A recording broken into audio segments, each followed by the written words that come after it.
देखो ध्यान से समझना, अपन 2011 से लेके 13 तक कंप्लीट कर चुके हैं।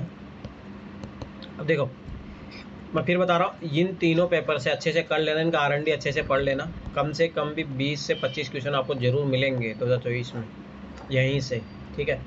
क्योंकि मोस्टली क्या है, मार्केट में अवेलेबल भी नहीं होते पेपर, सब मोस्टली लोग 14 से पढ़ते हैं, 15 से ऐसे पढ़ते हैं। तो यूपीएससी यहाँ से क्वेश्चन उठाती है डायरेक्ट। तो एक चीज़ तो ये याद रखना इम्पोर्टेंट है। दूसरी बात ये चीज़ याद रखना कि जो बस हमेशा एक चीज़ याद रखो, जो क्वेश्चन जिस टेक्निक से सोल्व हो रहा है वो याद रहने चाहिए, पहली बात। दूसरी बात ये चीज़ याद रखना कि जहाँ पे भी मतलब ये स्टेटमेंट जो दिए हैं वो याद हो जानी चाहिए। इतनी बार इन पेपरों पे काम करो तो आपको बहुत हेल्प मिलेगी एग्जाम में, ठीक है। तो ये चीज़ याद रखना। अब देखो ये 1 2 3 4 वाला है। अब ध्यान से देखो, हमेशा एक चीज़ याद रखो, जब भी कोई क्वेश्चन साइंस के एप्लीकेशन वाला नहीं हो, प्रभाव डालने वाला नहीं हो, सत्ता वाला नहीं दिया हो, तो 4 होने की पॉसिबिलिटी बहुत कम हो जाती है ऑटोमेटिक ही। ये चीज़ याद रखना। चलो ठीक है। गन्ना उत्पादन के एक व्यवहारिक उपागम का जिसे धारणीय गन्ना उपक्रमण के रूप में जाना जाता है, क्या मेथड। देखिए सस्टेनेबल वर्ड है, पॉजिटिव वर्ड है, तो इस क्वेश्चन की थीम होगी अपने पास पॉजिटिव। अब ये पकड़ना है क्वेश्चन का साउंड कैसा कर रहा है। ये सीसेट में भी काम करता है, ठीक है, जीएस में भी काम करता है। ये एक मेथड है, अप्रोच है, ये चीज़ याद रखना। और गन्ना यूपीएससी बहुत इंपॉर्टेंट टीम है। 2020 में भी आया, 21 में भी आया, 22 में भी आया, 23 में नहीं आया तो 24 में आएगा, देख लेना अब की बार। और अब की बार आएगा क्योंकि गवर्नमेंट ने, जिसमें side by side current affair पढ़ रहा हूँ, तो गवर्नमेंट ने ना FRP बढ़ाया है, ठीक है। और उसमें प्रोडक्शन के आधार पर बढ़ाया है कि इनका जो आउटपुट कितना रहता है उसके आधार पर। तो अब की बार ये क्वेश्चन वापस से आएगा, तो ये चीज़ याद रख लेना। गन्ना की बार इंपॉर्टेंट है, अच्छे से कर लेना इसको। इंपॉर्टेंस पूछा है, इंपॉर्टेंट पूछा तो कुछ पॉजिटिव होगा तभी इसका पूछा है। अब ध्यान से समझना, मतलब ये चीज़ समझना। अब देखिए ये क्वेश्चन कैसा है, ये एक नई अप्रोच है गन्ने को लेके उगाने को, जो भी है कोई टेक्नोलॉजी है। और एक ओल्ड होगी, तो हमेशा मैंने क्या बोला, ओल्ड से अच्छी होगी नहीं, तो बस उसी आधार पे करना है। कृषि की पारंपरिक पद्धति की तुलना में इसमें बीज की लागत बहुत कम होती है, एकदम सही बात है। नई टेक्नोलॉजी है तो मैंने क्या बोला, नई टेक्नोलॉजी हमेशा सॉल्यूशन लाती है। तो पॉजिटिव नेगेटिव अप्रोच से करो, क्वेश्चन आराम से सोल्व हो जाएगा, एकदम सही है, 100% सही है, ठीक है। इसमें ड्रिप सिंचाई का प्रभावकारी प्रयोग हो सकता है, एकदम पॉजिटिव बात है, और ये पॉजिटिव चीज़ है, तो एकदम सही बात है। हो सकता बोल दिया तो ऐसे ही हो गया, अपना पॉसिबल स्टेटमेंट हो गया। पॉसिबल स्टेटमेंट को अपन साथ में लेते हैं। अब आगे देखो, ध्यान से देखना, क्योंकि यूपीएससी कैसे गलत बनाती है। इसमें रासायनिक कार्बनिक उर्वरकों का बिल्कुल भी इस्तेमाल नहीं होता। सोचो 1% भी यूज हो गया तो ये गया ना, 0.01%, एक्सट्रीम स्टेटमेंट, ये तो 100% कट जाएगा। यार ये याद रखना, इस टाइप के एक्सट्रीम स्टेटमेंट आते हैं हमेशा गलत निकलेंगे, जीएस हो, सीसेट हो, ये चीज़ याद रखना।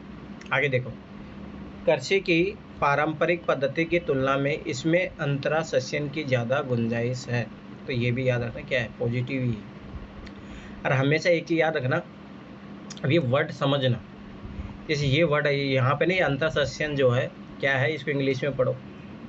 The scope of intercropping is more in this compare to the conventional method of the cultivation. मतलब ध्यान से समझना, जैसे पहले जो गन्ना उगाया जाता था, ध्यान से समझना, पहले जो गन्ना उगाया जाता था उसमें और कोई दूसरी फसल नहीं उगाई जा सकती थी, पर इसमें बोला है कि कुछ स्कोप है। The scope for intercropping is more than in this compare to conventional method of cultivation. ये तो बहुत अच्छी बात है ना, एक साथ 2 फसल उगा सके, मिश्रित फसल उगा सके, ये सब बहुत सॉइल के लिए बहुत अच्छा रहता है, तो एकदम पॉजिटिव बात है। मैं फिर बता रहा हूँ, ये वर्ड समझा करो, ये आगे जाके बहुत हेल्प करेंगे। अब यही क्वेश्चन 2019 में आएगा, 2021 में आया, तो ये चीज़ याद रखना। तो आंसर अपना 3 स्टेटमेंट, ठीक है, तो ये चीज़ याद रखना। अब देखो वेटलैंड, मैं फिर बता रहा हूँ। अब देखो ये क्वेश्चन फिक्स है, आप ये चीज़ समझो। अब गन्ना फिक्स है, आएगा क्वेश्चन, देख लेना। अब ये वेटलैंड वाला जरूर पढ़ लो, क्वेश्चन आएगा, मैं अभी बता रहा हूँ। आपको सीसेट में भी मिलेगा, ठीक है, इधर भी मिलेगा, अभी बता रहा हूँ मैं, चीज़ याद रख लो। क्योंकि अभी लगभग 5 को और ऐड कर दिया, लगभग 80 की समथिंग हो गई है, तो अच्छे से मैप में लोकेट करके, मैंने कल कुछ नोट्स भी शेयर किए थे, तो ये अच्छे से होना चाहिए। एटलीस्ट थोड़ा एक ब्रीफ आइडिया रख लो। मैं ऐसा नहीं बोला कि 80 के 80 को रट के रखो आप, क्वेश्चन पूछता है यूपीएससी, इंपॉर्टेंट क्वेश्चन हर साल ही पूछ रहा है वो, पर आप इतना कर लो एटलीस्ट कि आप उनको स्टेट के वाइज थोड़ा कोरिलेट नाम के अनुसार डिकोड कर लो, इम्पोर्टेंट उनका अच्छे से कर लो। पर मैं फिर बता रहा हूँ आएगा, तो ये चीज़ याद रखना इम्पोर्टेंट है, क्वेश्चन आएगा ही। यदि अंतर्राष्ट्रीय महत्व की किसी आर्द्र भूमि को मॉन्ट्रियल रिकॉर्ड के अधीन लाया जाए तो इससे क्या अभिप्राय है। अब देखो इंटरनेशनल इंपॉर्टेंस है उसका, मतलब बहुत ज़्यादा महत्वपूर्ण है वो जो वेटलैंड है, ठीक है, ध्यान समझना, उनको मॉन्ट्रियल रिकॉर्ड के अंतर्गत लाया जा रहा है। अब देखो इसी क्वेश्चन से अपने कोरिलेट करके आंसर निकालना। अब ध्यान से समझना, अब थोड़ा बहुत भी अगर आपको आइडिया हो याद करो, इससे पहले जस्ट 2012 या 13 में आया था वेटलैंड वाली क्वेश्चन आया भी था, तो वहीं पे अगर थोड़ा बहुत आर पढ़ा हो तो हेल्प मिलती है। इसलिए मैं फिर बता रहा हूँ, जो भी बुक है अगर आप धर्मेंद्र जाकर से कर रहे हो, दृष्टि से कर रहे हो, या मैंने जो स्पेक्ट्रम वाली बुक बताई आप कहीं से भी कर रहे हो, पर अच्छे से कर लेना यार, ऐसे नहीं थोड़ा बहुत खुद से भी काम कर लेना, तो उससे क्या रहेगा आपका क्वेश्चन जो सही होने की प्रोबेबिलिटी बढ़ जाएगी। अब देखो मानव हस्तक्षेप के परिणाम स्वरूप आर्द्र भूमि में पारिस्थितिक स्वरूप में परिवर्तन हो गया है, हो रहा है या होना संभावित है। मैंने क्या बोला था, ये जनरल स्टेटमेंट हमेशा सही होता है, सामान्यतः है, संभावित है, याद रखना, तो ये सही होगा। अब इसके चलो अभी रखते हैं, पर ये सही होने की प्रोबेबिलिटी है, इसकी जनरल स्टेटमेंट है। और अपने को देखो मानव हस्तक्षेप के परिणाम स्वरूप आर्द्र भूमि, तो ये भी है में पारिस्थितिक स्वरूप में परिवर्तन हो गया है और होना संभावित है, तो वैसे इंटरनेशनल इंपॉर्टेंस है, तो उसको रखा भी जा सकता है मॉन्ट्रियल रिकॉर्ड में, क्योंकि उसमें कुछ चेंजेस हो रहे हैं। ठीक है, अपन आगे बढ़ते हैं और स्टेटमेंट को काटते हैं। ध्यान देखना, जिस देश में आर्द्र भूमि अवस्थित है, ठीक है, उसे आर्द्र भूमि के कोर से 5 किलोमीटर के दायरे में मानव क्रियाकलाप को निश्चित करने के लिए विधि का अधिनियमित करना चाहिए। अब मुझे बताओ ये 5 किलोमीटर गलत, बहुत सारे वेटलैंड बहुत बड़े होते हैं, ध्यान से समझना। अब इसका लॉजिक क्यों गलत है, अगर मान लो बोल दे 5 किलोमीटर, इसका 50 किलोमीटर का एरिया है, अरे 5 किलोमीटर बस अच्छा है, इतने में और में से तुम कुछ भी करो, क्या मतलब हुआ। अरे वो उसके आधार पर डिसाइडेड होगा ना, तो डाटा है, फैक्ट हमेशा गलत होता है, काटो, तो ये तो गलत है, अपने को पता लग गया। आगे देखो, आर्द्र भूमि का बचा रहना इसके आसपास रहने वाले कतिपय समुदाय की सांस्कृतिक प्रथाओं तथा परंपराओं पर निर्भर है, ठीक है। और मैंने क्या बोला, देखो ये स्टेटमेंट जबरदस्त बढ़ाया जा रहा है, गलत होने की प्रोबेबिलिटी ऑटोमेटिक हो गई, इसलिए उसके अंदर की सांस्कृतिक विविधता को नष्ट नहीं किया जाना चाहिए। मैंने क्या बोला, इस टाइप के जो वर्ड है ऐसे गलत है, ये जो जबरदस्ती बढ़ाया जा रहा है, ये चीज़ याद रखना हमेशा। अब देखो ध्यान से देखना, ये पहले भी आया था, विश्व विरासत की स्थिति प्रदान करना, मैंने कितनी बार बोला, ये कौन घोषित करता है, यूनेस्को, याद रखना, ठीक है, ये फालतू की बात बोल रहा है। अब ज़्यादा अच्छा कौन सा, अब देखो इसमें ऑटोमेटिक पढ़ो, तो अंतर्राष्ट्रीय महत्व के किसी आर्द्र भूमि को मॉन्ट्रियल रिकॉर्ड के अधीन लाया जा रहा है, तो स्वाभाविक सी बात है, इसका मतलब यही हुआ कि मानव हस्तक्षेप के परिणाम स्वरूप आर्द्र भूमि पारिस्थितिक स्वरूप में परिवर्तन हो गया है, तो उसको इम्पोर्टेंस, ताकि सरकार उस पर ध्यान दे, उसे कंजर्वेशन अच्छे से करे, तो सरकार इसी को ही प्रमोट करेगी, ये चीज़ याद रखना। अरे पता होना चाहिए मॉन्ट्रियल रिकॉर्ड के तहत। अमित है यहाँ पे जी, किस किस को रखा गया, भारत के कितने वेटलैंड को रखा गया मॉन्ट्रियल रिकॉर्ड में। मॉन्ट्रियल रिकॉर्ड्स में मैं बता रहा हूँ सर, ये लोकटक झील है, केवला देव है, और अभी तो मुझे 2 ही याद आ रहे हैं सर। 2 ही तो है, हाँ तो 2 ही है सर। ठीक है, ये चीज़ याद रखना, केवला देव अभ्यारण्य हो गया राजस्थान में जो है, लोकटक झील जो है मणिपुर में है, सबसे पहला यानी कि सबसे पुराना ये केवला देव वाला है। ठीक है, तो ये याद रखना मॉन्ट्रियल रिकॉर्ड में क्या कंडीशन है, सब चीज़ें याद रखना, ठीक है। अब आगे देखो, पढ़ लेना, मैं फिर 12 बता रहा हूँ। निम्नलिखित द्वीपों के युगों में से कौन सा एक 10 अंश जलमार्ग द्वारा आपस में पृथक किया जाता है, ये क्वेश्चन आपकी बार फिर से इंपॉर्टेंट हो जाएगा। और मैं फिर बता रहा हूँ, मालदीव और अपना जो है क्या है यहाँ पे, मालदीव तो एक देश हो ही गया, लक्षद्वीप, इनको कौन अलग करता है अमित, मालदीव और लक्षद्वीप को कौन सा डिग्री एंगल अलग करता है, आएगा ये क्वेश्चन, देख लेना आपकी बार। इन दोनों में से दोनों की इनके लोकेशन के बारे में कुछ ना कुछ क्वेश्चन आएगा। लक्षद्वीप से मैं फिर 12 बता रहा हूँ, लक्षद्वीप से तो खास तौर से अच्छे से पढ़ लेना, करंट अफेयर में चर्चा में था और बनेगा क्वेश्चन, देख लेना। अब ध्यान से देखना, 10 जलमार्ग द्वारा आपस में पृथक किया जाता है। अगर थोड़ा देखो, मैं कुछ अब आइडिया बताता हूँ इस क्वेश्चन को कैसे सोल्व किया जा सकता है, ध्यान समझना। अगर थोड़ा बहुत भी अगर आप 6th क्लास का आखिरी चैप्टर पढ़ोगे, 6वां या 7वां चैप्टर है, ज्योग्राफी का, उसमें पूरा अच्छे से दिया हुआ है कि देखो भारत का जो मुख्य भाग है मेनलैंड, ध्यान से समझना, मेनलैंड है जो 8 कितने डिग्री पे है, 8 डिग्री से ऐसे करके है और इधर 37 डिग्री तक है। ठीक है, ध्यान से समझना ये चीज़ है। नहीं ये 8 पे यहाँ से ये मैं मेन लैंड की बात कर रहा हूँ ना, ये 8 से लेके 37 डिग्री 6 तक है। और जो ये वाला है अंडमान निकोबार द्वीप वाला, ये अपना ऐसे करके ये 6 डिग्री से ऐसे कुछ शुरू होता है। ठीक है, एक बार देखना अच्छे से। अब तो ध्यान से समझना, अगर थोड़ा बहुत भी अगर तुम्हें मैप का आइडिया है तो अंडमान निकोबार है ना यहाँ तक जाता है ऐसे करके ऐसे। ठीक है, तो सभी सी बात है, ये इसको जो 2 पार्ट में डिवाइडेड करेगा अंडमान निकोबार को कहता है 10 डिग्री चैनल, याद रखना ये चीज़। ठीक है, तो पहली बार अंडमान निकोबार को 2 पार्ट में पृथक करता है। देखो कौन सा एक 10 जलमार्ग द्वारा आपस में पृथक किया जाता है। ठीक, अरे बहुत बार एनसीईआरटी में दिया है, मैं फिर बता दूँ एनसीईआरटी के क्वेश्चन है। तो देखो मेनलैंड ये है 8 तो 9 डिग्री चैनल यहाँ पे आएगा, 10 डिग्री यहाँ पे आएगा। तो ये है ना अंडमान निकोबार को 2 पार्ट में डिवाइडेड करते हैं। अच्छे से जाके देख लो मैप में, अगर देखोगे इंडिया का मैप अगर आपके सामने लगा देखो वहाँ पे जाके, तो अंडमान निकोबार ऐसे है पहली चीज़। दूसरा याद रखना, देखो यही क्वेश्चन 2017 में रिपीट हुआ। मैं फिर बता रहा हूँ, इसीलिए मैं बोला अब क्यों क्वेश्चन आएगा। देखो इसमें ऑप्शन है मालदीव और लक्षद्वीप। निकोबार और सुमात्रा याद रखना ग्रेट चैनल से डिवाइडेड होते हैं, तो ये लिख लो ग्रेट चैनल, निकोबार और सुमात्रा। मालदीव और लक्षद्वीप के बीच में याद रखना 8 डिग्री चैनल है। और अब याद रखना क्या क्वेश्चन है बनने का। ठीक है, सुमात्रा और जावा को याद रखना ये 6 डिग्री पे है। ठीक है, सुंदा स्टेट से अलग होते हैं। और याद करिए पीछे क्वेश्चन पूछा भी था पहले भी, सुंदा स्टेट। ठीक है, दूसरी बात लक्षद्वीप में एक चीज़ याद रखना, मल्लको अटोल है जो लक्षद्वीप में, मतलब 2 द्वीपों को वहाँ 9 डिग्री से वो अलग होते हैं एक दूसरे से। तो ये चीज़ याद रखना, आपके पास 9 डिग्री के बारे में पूछा जा सकता है, तो ये आपके पास सारा इंपॉर्टेंट है। तो ये चीज़ याद रखना, अच्छे से कर लेना इस क्वेश्चन पे काम। अब देखो यही क्वेश्चन जो है, अब देखो ये वाला क्वेश्चन 2017 में बताया मैंने रिपीट हुआ, ये आपको रिपीट होगा 2020 में रिपीट हुआ, 2015 में रिपीट हुआ, 2018 में रिपीट हुआ। ठीक है, अभी 2-3 बार क्वेश्चन आ रहा है, ध्यान से समझ रहा। और मिलान वाले क्वेश्चनों की जाके देखना, मैंने वो जो वीडियो डाला है उसमें देखना अच्छे तरीके से, इंपॉर्टेंट प्रो टिप्स करके है, 5-6 वीडियो पड़े हुए हैं, वो देख लेना, वही काम आएगा, वो बहुत इंपॉर्टेंट है। ठीक है, अब देखो ध्यान से समझना,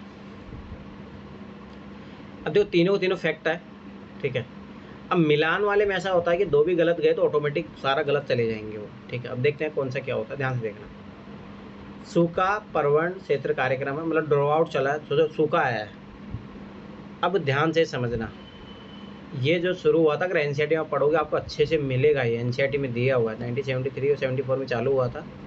और याद रखना कि मिनिस्ट्री हमेशा, देखो है ना, अरे एक चीज़ यहाँ से लॉजिक समझो, मिनिस्ट्री हमेशा मोस्टली गलत देता है यूपीएससी, तीनों के तीनों मिनिस्ट्री गलत दिया हुआ है। अरे आंसर इसीलिए इसमें डी है, कोई भी नहीं, मतलब 1 2 3 नए पैटर्न में देखो नन ऑफ द अबव है।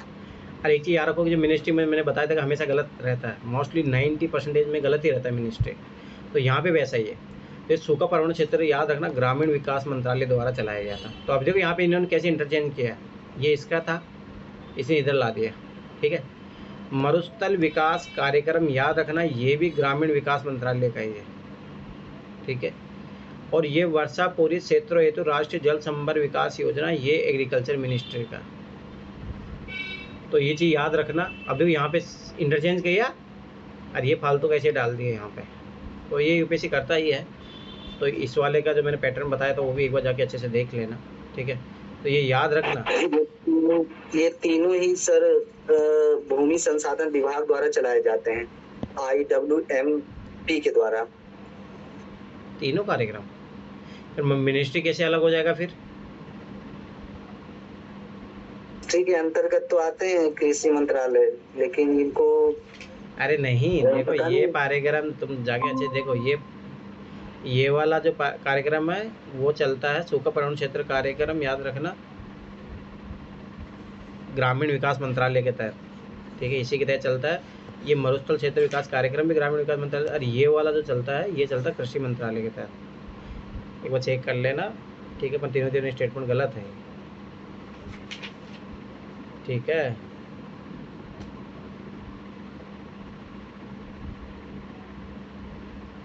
अब देखो कुछ लॉजिक भी पकड़ा जा सकता है, ध्यान समझना लॉजिक।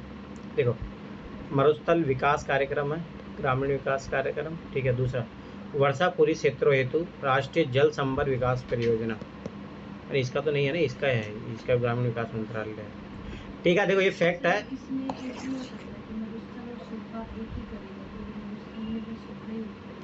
ड्रॉट नहीं, ये अलग अलग है ना। हाँ हाँ हाँ हाँ हाँ, नहीं, हाँ सही है, सही सही सही बोला, सही बोला। हाँ ये देखो, ये नया चीज़ समझो, सूखा आया है, ठीक है। और मतलब सूखा आने का मतलब भी क्या होता है, बारिश नहीं हुई है। अब बारिश नहीं होगी लॉन्ग टाइम तक, चीज़ें बारिश नहीं हो तो क्या हो जाएगा, मरुस्थल बन जाएगा। तो दोनों एक ही चीज़ करेगी ना, तो ये सही है, ग्रामीण विकास मंत्रालय दोनों चलाएगी। और ये देखो, वर्षा पूरे क्षेत्र तो राष्ट्रीय जल संभर विकास योजना एक कृषि मंत्रालय चलाती है, ठीक है। तो ये चीज़ याद रखना। और मैं फिर बता रहा हूँ, ये चीज़ें एनसीईआरटी में दिया, अगर आप पढ़ोगे ना अच्छे तरीके से, दिया हुआ, अच्छे तरीके से दिया हुआ, जाके एनसीईआरटी में पढ़ो। अब तो यहाँ पे एक ट्रिक है, ध्यान से समझना, ठीक है। पहली बात देखो, इधर अपन देखेंगे 1 2 3 नन ऑफ द अबव, ठीक है। पहली बात, बम्बई है तो ये बम्बई में होगी जो भी है, ठीक है। नेचुरल है, प्राकृतिक से जुड़ी हुई होगी, ठीक है, चीज़ पकड़ो। हिस्ट्री है तो ऐतिहासिक रहेगी जो भी है। सोसाइटी है, सोसाइटी याद रखना, एनजीओ होती है इस टाइप की, जो सोसाइटी एक्ट में जो रजिस्टर होती है, याद रखना। तो मोस्टली ये एनजीओ होती है। अरे याद रखना कि एनजीओ किसी के सरकारी बॉडी के तहत नहीं आते। तो पहला ही स्टेटमेंट जो है कॉन्ट्राडिक्शन, यहाँ क्वेश्चन से जो कॉन्ट्राडिक्शन होगा वो ऐसे कट जाएगा। दूसरी बात मैंने क्या बोला था, मिनिस्ट्री है जो मोस्टली गलत देता है। तो पहली बात तो ये देखो, ये तो पहली बात तो है ही नहीं, सोसाइटी एक्ट के तहत रजिस्टर होती है, ये एनजीओ है, याद रखना। स्वायत्त संस्था है, अरे पहली संस्था बनी थी हेम्बल द्वारा बनाया गया था 1886 में। तो ये पहले तो एक लॉजिक है, समझो, ध्यान समझना। ये सोसाइटी होती है, ये सोसाइटी एक्ट है 1860 का, ऐसे कोई है एक्ट है ना, उसमें रजिस्टर होती है, और वो एनजीओ होती है। एनजीओ होगी तो समझ बात किसी मिनिस्ट्री के अंदर आएगी नहीं, पहली बात। दूसरी बात, एक ध्यान समझना, यह पर्यावरण वन मंत्रालय के अधीन एक स्वायत्त संगठन है। अरे स्वायत्त होगा तो फिर ये इसके अधीन कैसे रहेगा? स्वायत्त का मतलब होता है, ध्यान से समझना, वो किसी मिनिस्ट्री के तहत नहीं आएगा। तो कॉन्ट्रडिक्शन ऐसे भी हो रहा है, ये गलत होगा। दूसरी बात मैंने क्या बोला, मिनिस्ट्री गलत होती है यूपीएससी के क्वेश्चनों में, मोस्टली आप ये चीज़ ऑब्जर्व करो, ठीक है। बहुत सारे तरीके से कट रहा है तो कट गया। अब मैंने क्या बोला था, मोस्टली जब 3 स्टेटमेंट वाले में अगर एक कट रहा है तो 2 का प्रोबेबिलिटी ऑटोमेटिक सही होने का बढ़ जाता है। अब देखते हैं कैसे। अब तो ये ध्यान से देखना, ये जनरल स्टेटमेंट दिया होगा, ये क्रिया आधारित अनुसंधान, शिक्षा एवं लोक जागरूकता के माध्यम से प्रकृति को बचाने का प्रयास है, बस यही तो पकड़ना था। यह सही बात है, और एकदम जनरल स्टेटमेंट है और डिजायरेबल स्टेटमेंट है। हाँ ये तो होना चाहिए भाई, लोगों में अवेयरनेस, पहले ये सारी चीज़ें वो सब होना ही चाहिए। आगे देखो, यह आम जनता के लिए प्रकृति खोज यात्राओं एवं शिविरों का आयोजन में संचालन करता है, एकदम सही बात है, क्या ही दिक्कत है, कर सकता है ना, ताकि शिविर लोग नेचर के नज़दीक जाए, नेचर को इम्पोर्टेंस समझेंगे, एकदम सही बात है, डिजायरेबल स्टेटमेंट है, पॉजिटिव है, ठीक है। दोनों सही है, 2 स्टेटमेंट सही है। तो ये चीज़ याद रखना, तो ट्रिक याद रखना, संस्था मंत्रालय जो होता है गलत होता है। अब आ जाओ अगला, बहुत इंपॉर्टेंट है, ध्यान से समझना। देखो, भूमंडलीय पर्यावरण सुविधा है, ग्लोबल इन्वायरमेंट फैसिलिटी ऐसे करके होगा इसका नाम, हाँ, ग्लोबल इन्वायरमेंट फैसिलिटी करके सुविधा प्रदान कर रहा है, ध्यान समझना, सुविधा प्रदान कर रहा है, ठीक है। इसके बारे में खतन सही पूछना अपने को। देखो पहले इधर आ जाओ, सबसे पहले यह OECD के अधीन एक अभिकरण, मैंने क्या बोला, संस्था, ये सब गलत होता है, काटो। जो अल्पसंख्यक देशों उनके पर्यावरण की सुरक्षा के विशिष्ट उद्देश्य क्या होता है, से प्रौद्योगिकी और निधियों का अंतर सपोर्ट करता है, ये सब फालतू की बात है, ठीक है। ये चीज़ें याद रखना। It is the agency under the OECD, तो पहली बात इसलिए गलत हो गया है, to facilitate the transfer the technology and funds under developed country with specific aim. Specific aim क्या होता है, टू प्रोटेक्ट देयर इन्वायरमेंट, छोड़ो, गलत है। अब आ जाओ इधर, ध्यान से समझना। अब देखो, यह भूमंडलीय स्तर पर पर्यावरण के मुद्दों पर वैज्ञानिक अनुसंधान करता। अगर ये अनुसंधान करता, ध्यान से समझ, लॉजिक समझना ये चीज़, अगर ये अनुसंधान करता ना तो इसका नाम सुविधा नहीं होता, फिर अनुसंधान होता। ये चीज़ लॉजिक समझो। सुविधा करने का मतलब है फैसिलिटेट कर रहा है, तो कुछ थोड़ा बहुत फंड दे रहा होगा, कुछ एडवाइस दे रहा होगा, कुछ ना कुछ ये होगा, ठीक है। अनुसंधान रिसर्च, सुविधा दे रहा है तो मतलब वो अनुसंधान हो चुका है। सुविधा देने का मतलब ये होता है कि जैसे आप फैसिलिटेट कर रहे हो, कुछ चाहे पैसों के लिए कर रहे हो या स्पेशल आप अनुसंधान करने वाला, तो स्टार्टिंग प्रोसेस होगी ना, सुविधा एक आखिरी चीज़ होगी। तो ये चीज़ याद रखना, वैज्ञानिक अनुसंधान करता है तो ये नहीं सुविधा दे रहा मतलब आपको सलाह दे रहा है, ठीक है, पैसों के थ्रू हेल्प करेगा, ये चीज़ याद रखना पहली बात। तो ये इसलिए भी कट जाएगा, तो ये तो गया ऑप्शन अपना, जब ये ऑप्शन गया तो ये गया आंसर, अब यही है। अब देख रहे हो मोस्टली इस टाइप के क्वेश्चनों में ए आंसर आता है। मैं फिर बार बता रहा हूँ, ऑब्जर्व करना, 10 में से 6 का आंसर तो यही होता है मोस्टली, ये चीज़ ऑब्जर्व करना।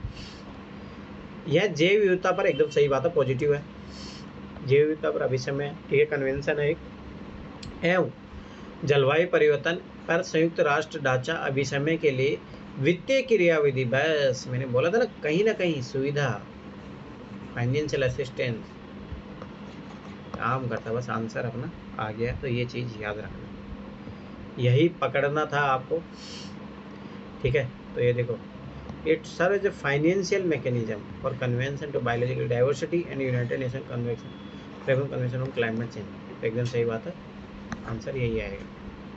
मैं फिर बताता हूँ, ये चीज़ें छोटी छोटी चीज़ें समझा करो। अब देखो थोड़ा इसमें लॉजिक देखना, कैसे यूपीएससी कहाँ घुमाती है, कैसे क्वेश्चन को मोल्ड कर लेती है गलत बनाने के लिए। सौर शक्ति उत्पादन के लिए प्रौद्योगिकी संदर्भ में निम्न खतरों पर विचार कीजिए। टेक्नोलॉजी के बारे में तो पॉजिटिव होगा, सौर शक्ति के बारे में पता है, भारत बहुत बड़े लेवल पे कर भी रहा है, सब कुछ है, सब पता अपने को, एवरीथिंग इज नो, ठीक है। तो सभी बता, ध्यान देना, 1 2 3 और नन ऑफ दी अबव, ध्यान से समझना। मैंने हमेशा क्या बोला था, ध्यान से समझना। जब भी कोई टेक्नोलॉजी के बारे में आएगा और वो दो कोई दिया है, पुराना नया जो भी है, एक तो क्या रहेगा एकदम पूरा डेफिनेशन दिया गया, अच्छे से डेफिनेशन देगा, दूसरे में वो पलट देगा। ये हमेशा याद रखना ये चीज़। अब देखो ध्यान देखना, अब इसी से आंसर आएगा, ध्यान से लॉजिक समझना ये चीज़। प्रकाश वोल्टेज एक प्रौद्योगिकी है, ठीक है, ध्यान से, एक प्रौद्योगिकी है तो एकदम सही बात है, ये तो सही है, जो कि प्रकाश के विद्युत में प्रत्यक्ष रूपांतरण द्वारा विद्युत जनन करती है। हाँ सही बात है, लाइट को डायरेक्ट कन्वर्ट करती है इलेक्ट्रिसिटी में। जबकि अब देखो ध्यान देखना, अभी दो टेक्नोलॉजी के बारे में बता रहा, ध्यान समझना। सौर तापीय प्रक्रिया क्या होती है, एक प्रौद्योगिकी है जो सूर्य की किरणों का उपयोग ताप जनित करने के लिए करती है, जिसका आगे विद्युत जनित प्रक्रिया में उपयोग किया जाता है। एकदम सही बात है, चलो ठीक है। पहली बात तो थोड़ा बहुत आइडिया होना चाहिए, मतलब नहीं पता है अपन, मैंने क्या बोला, एक जगह तो सही देगा, वो सारी डेफिनेशन सही देगा और वो डिफाइन करता सिखाता है। मैं फिर बताऊँ यूपीएससी चीज़ याद रखना। चलो अपनी इस स्टेटमेंट को अभी होल्ड करते हैं, गलत होने की प्रोबेबिलिटी तो बहुत कम है, ठीक है, आगे देखते हैं हम। प्रकाश वोल्टेज प्रक्रिया प्रत्यावर्तित धारा एसी का जनन करती है, ठीक है, जबकि सौर तापीय प्रक्रिया दिष्ट धारा का जनन करती है। अब मुझे बताओ, देखो ध्यान समझना, अब ये थोड़ा बहुत पता होना चाहिए। अब यहाँ पे ना इसके पास इंटरचेंज करना थोड़ा बहुत ज़्यादा इजी है, यहाँ पे इंटरचेंज करना थोड़ा उसका मुश्किल है, ठीक है। तो ये चीज़ हमेशा माइंड में रखना, ठीक है। तो यहाँ पे इंटरचेंज करना थोड़ा इजी है, आराम से इंटरचेंज कर सकता है, एसी की जगह डीसी करना वो कोई बड़ी बात नहीं है, ठीक है, ठीक है। एक चीज़ याद रखनी, ये फैक्चुअल स्टेटमेंट हो गया, ये भी कहीं ना कहीं एक फैक्चुअल स्टेटमेंट है, ऑप्शन है। भारत के पास सौर तापीय प्रौद्योगिकी के लिए विनिर्माण आधार है, किंतु बट जब लगा देता है तो गलत होने की पॉसिबिलिटी बढ़ जाती है। प्रकाश वोल्टेज प्रौद्योगिकी के लिए नहीं, मैंने क्या बोला, दिस एंड दिस नोट तो हमेशा गलत जाता है, दिस एंड दिस नोट, ये है ये नहीं है, ये तो हमेशा गलत जाएगा, तो ये तो गलत हो गया। अब देखो ध्यान से देखना, अब इतना है कि अब देखो तीनों सही है नहीं। अब मैंने क्या बोला, जब दो चीज़ें सेम दिए रहता है, ध्यान से समझना ये चीज़। अब देखो यहाँ पे भी इसी की बात है, इसी की बात है, यहाँ पे एक चीज़ सही होगी और एक गलत होगी, क्योंकि एक में पलट देता है, तो आपने पता है दो तो सही हो गए ना, एक ही चीज़ सही होगी। तो नए पैटर्न में ये चीज़ याद रखना फ़ायदा है। अब हाँ देखो, अब इसमें देखो मैं क्या बोल रहा हूँ कि ये चीज़ यहाँ पे इंटरचेंज करना इसका ईजी है। यूपीएससी में फिर बताऊँ जहाँ बहुत ज़्यादा ईजी होता है वहाँ चेंज करता है, उसने किया है यहाँ पे चेंज, तो ये चीज़ याद रखना, ठीक है। और ये देखो बहुत अच्छा लंबा डेफिनेशन है, मैं फिर बता रहा हूँ, याद रखना, यूपीएससी इस टाइप का डिफाइन करता है। क्या प्रकाश वोल्टेज प्रक्रिया एक प्रौद्योगिकी है, क्योंकि प्रकाश के विद्युत में प्रत्यक्ष रूपांतरण द्वारा विद्युत जनन करती है। तो सर विद्युत में प्रत्यक्ष विद्युत जनन करती है, तो ये मैच हो रहा है। और नेक्स्ट दे रखा है, एक प्रौद्योगिकी है जो सूर्य की किरणों का उपयोग ताप जनित करने के लिए करती है। एक मिनट सर, सौर तापीय प्रक्रिया एक प्रौद्योगिकी है जो सूर्य की किरणों का उपयोग ताप जनित करने के लिए करती है, यानी सौर तापीय प्रक्रिया सूर्य की किरणें। और विद्युत में प्रत्यक्ष विद्युत जनन। देखो ध्यान समझना, यहाँ पे अगर लोग ये समझोगे सौर ताप है तो ताप, देखो ये ताप जनित करने के लिए कहते हैं, फिर उसके बाद में फिर पे जनने होता है। तो वो तो मैं बता रहा हूँ ना, ये तो सिंपल सा है, ये डेफिनेशन है, डेफिनेशन थ्योरेटिकल होता है, ये हमेशा रहता है। अब यहाँ पे देखिए फैक्चुअल है, ये फैक्चुअल इन्फॉर्मेशन को यूपीएससी चेंज करना बहुत ईजी रहता है। तो ये गलत है, ये सही है, ये चीज़ याद रखना। और मैंने क्या बोला, जब भी इस टाइप के क्वेश्चन आता है तो एक में रिप्लेस करता है, इंटरचेंज करता है, एक सही में रखता है, ये चीज़ याद रखना, लॉजिक पकड़ना ये चीज़। और वो तीसरा तो अपन देख ही लेते, दिस एंड दिस नॉट वाला ट्रिक याद रखना, ये चीज़ बहुत गलत होता है। अब 2020 में भी आया है, ठीक है, यही क्वेश्चन। अब देखो अगला क्वेश्चन ध्यान से समझना, ऑफिस में किनको सरकार ने क्लासिकल भाषाएं घोषित किया। अब ये देखो, ये तो पता भी होना चाहिए वैसे, ठीक है, ध्यान से समझना, ये पता होना चाहिए।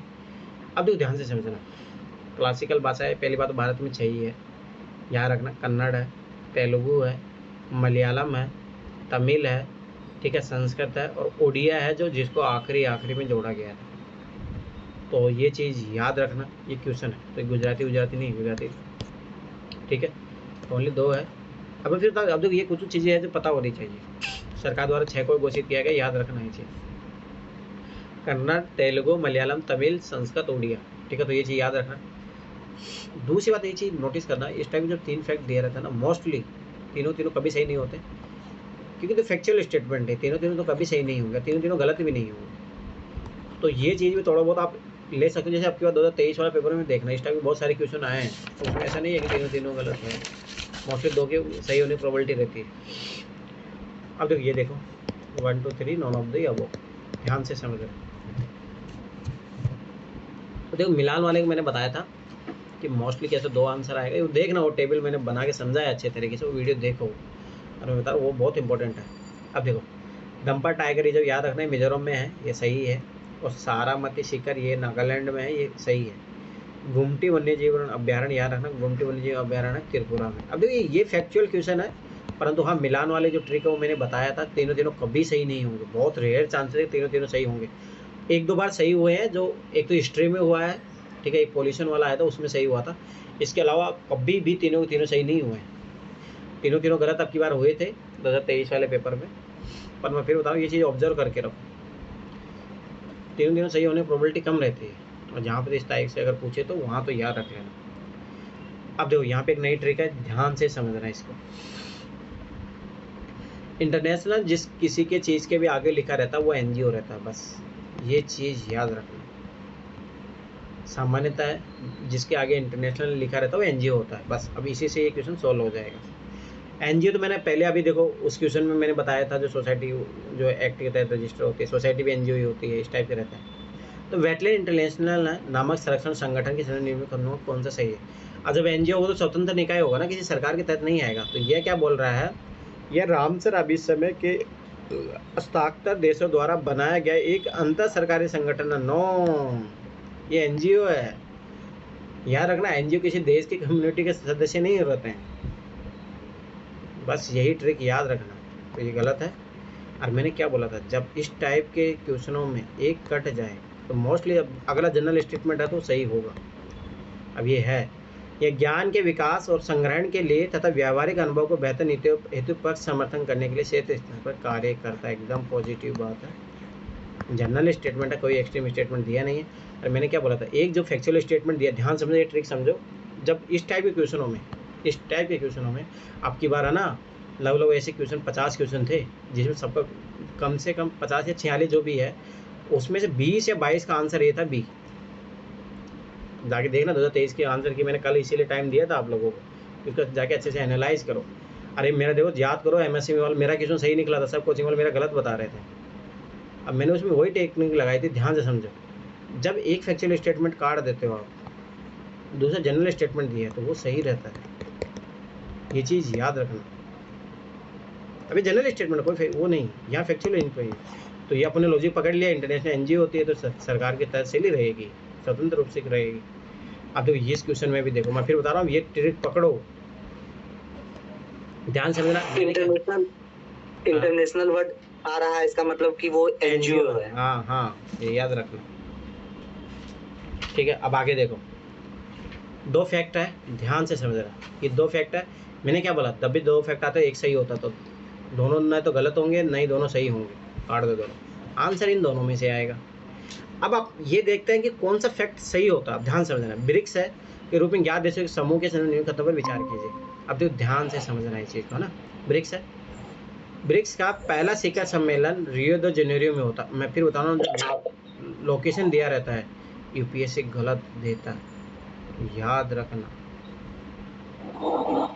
ठीक है। अब देखो दूसरी एक और चीज़ मैं बताता हूँ, रियो द जेनेरियो शायद ब्राज़ील में है। यहाँ पे ना अर्थ समिट हुई थी, याद रखना ये चीज़, ठीक है। पहली बात तो ये चीज़ याद रखना। और यूपीएससी ने ऐसे फैक्ट देते जो आप पढ़ते रहते हो तो आपको कंक्लूड नहीं करता, पर फिर बता रहा हूँ इस टाइप की स्पेसिफिक इन्फॉर्मेशन रहती है वो गलत रहती है, याद रखना ये चीज़। पहली बात तो ये गलत कर दिया तो आंसर आ गया, मैंने क्या बोला, एक काटो आंसर आ गया। दूसरी बात ये ध्यान से समझना, दक्षिण अफ्रीका ब्रिक्स में समूह में अंत में शामिल हुआ था। देखो ब्रिक्स बना ही ऐसे था, देखो ये जो है ना जो वर्ड जो मतलब ये देखो ऐसे था पहले, जब साउथ अफ्रीका इसमें ऐड हुआ तब ये ब्रिक्स हुआ। तो ये जब ऐसे देखो सबसे आखिरी में जुड़ा हुआ है तो एकदम सही बात है, तो ये चीज़ याद रखना, ठीक है। आगे आ जाओ, 1 2 3 नन ऑफ द अबव। ध्यान से समझना, किन किन लोगों को भारत में उन्मूलन हो चुका है। भाई सारों को तो नहीं हुआ है, भारत इतना महान विद्वान भी नहीं है कि ना, मतलब समझो दैट द रियलिटी। भारत में छोटा सा बुखार की तो बीमारी नहीं संभाली जाती, तो सब बीमारी को तो अपन उन्मूलन कर चुके होंगे ऐसा तो नहीं होगा, ठीक है। ध्यान से समझना है चीज़ें, अरे पता होनी चाहिए इसे भी, ठीक है। अब देखो ध्यान देखना, डिप्थीरिया जो आज भी तुम सुनते होंगे बहुत सारे लोगों में फैल ही जाता है, छोटी माता, अब ये तो सब जानते हैं, याद रखना छोटी माता तो अभी फरवरी मार्च में बहुत सारे लोगों को होती ही रहती है, तो ये तो तीनों तो कभी नहीं होंगी।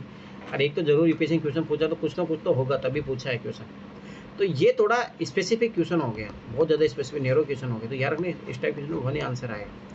और ये याद रखना चेचक है, स्मॉल पॉक्स। अब याद रखना, क्या टीबी के बारे में पूछ सकते हैं, क्यों टीबी को उन्होंने 2025 तक बोलेंगे हम हटा देंगे, तुम्हें लगता है? नो नेवर, ठीक है, पर इन्होंने टारगेट बनाया 2025 तक, तो थोड़ा याद रखना है चीज़।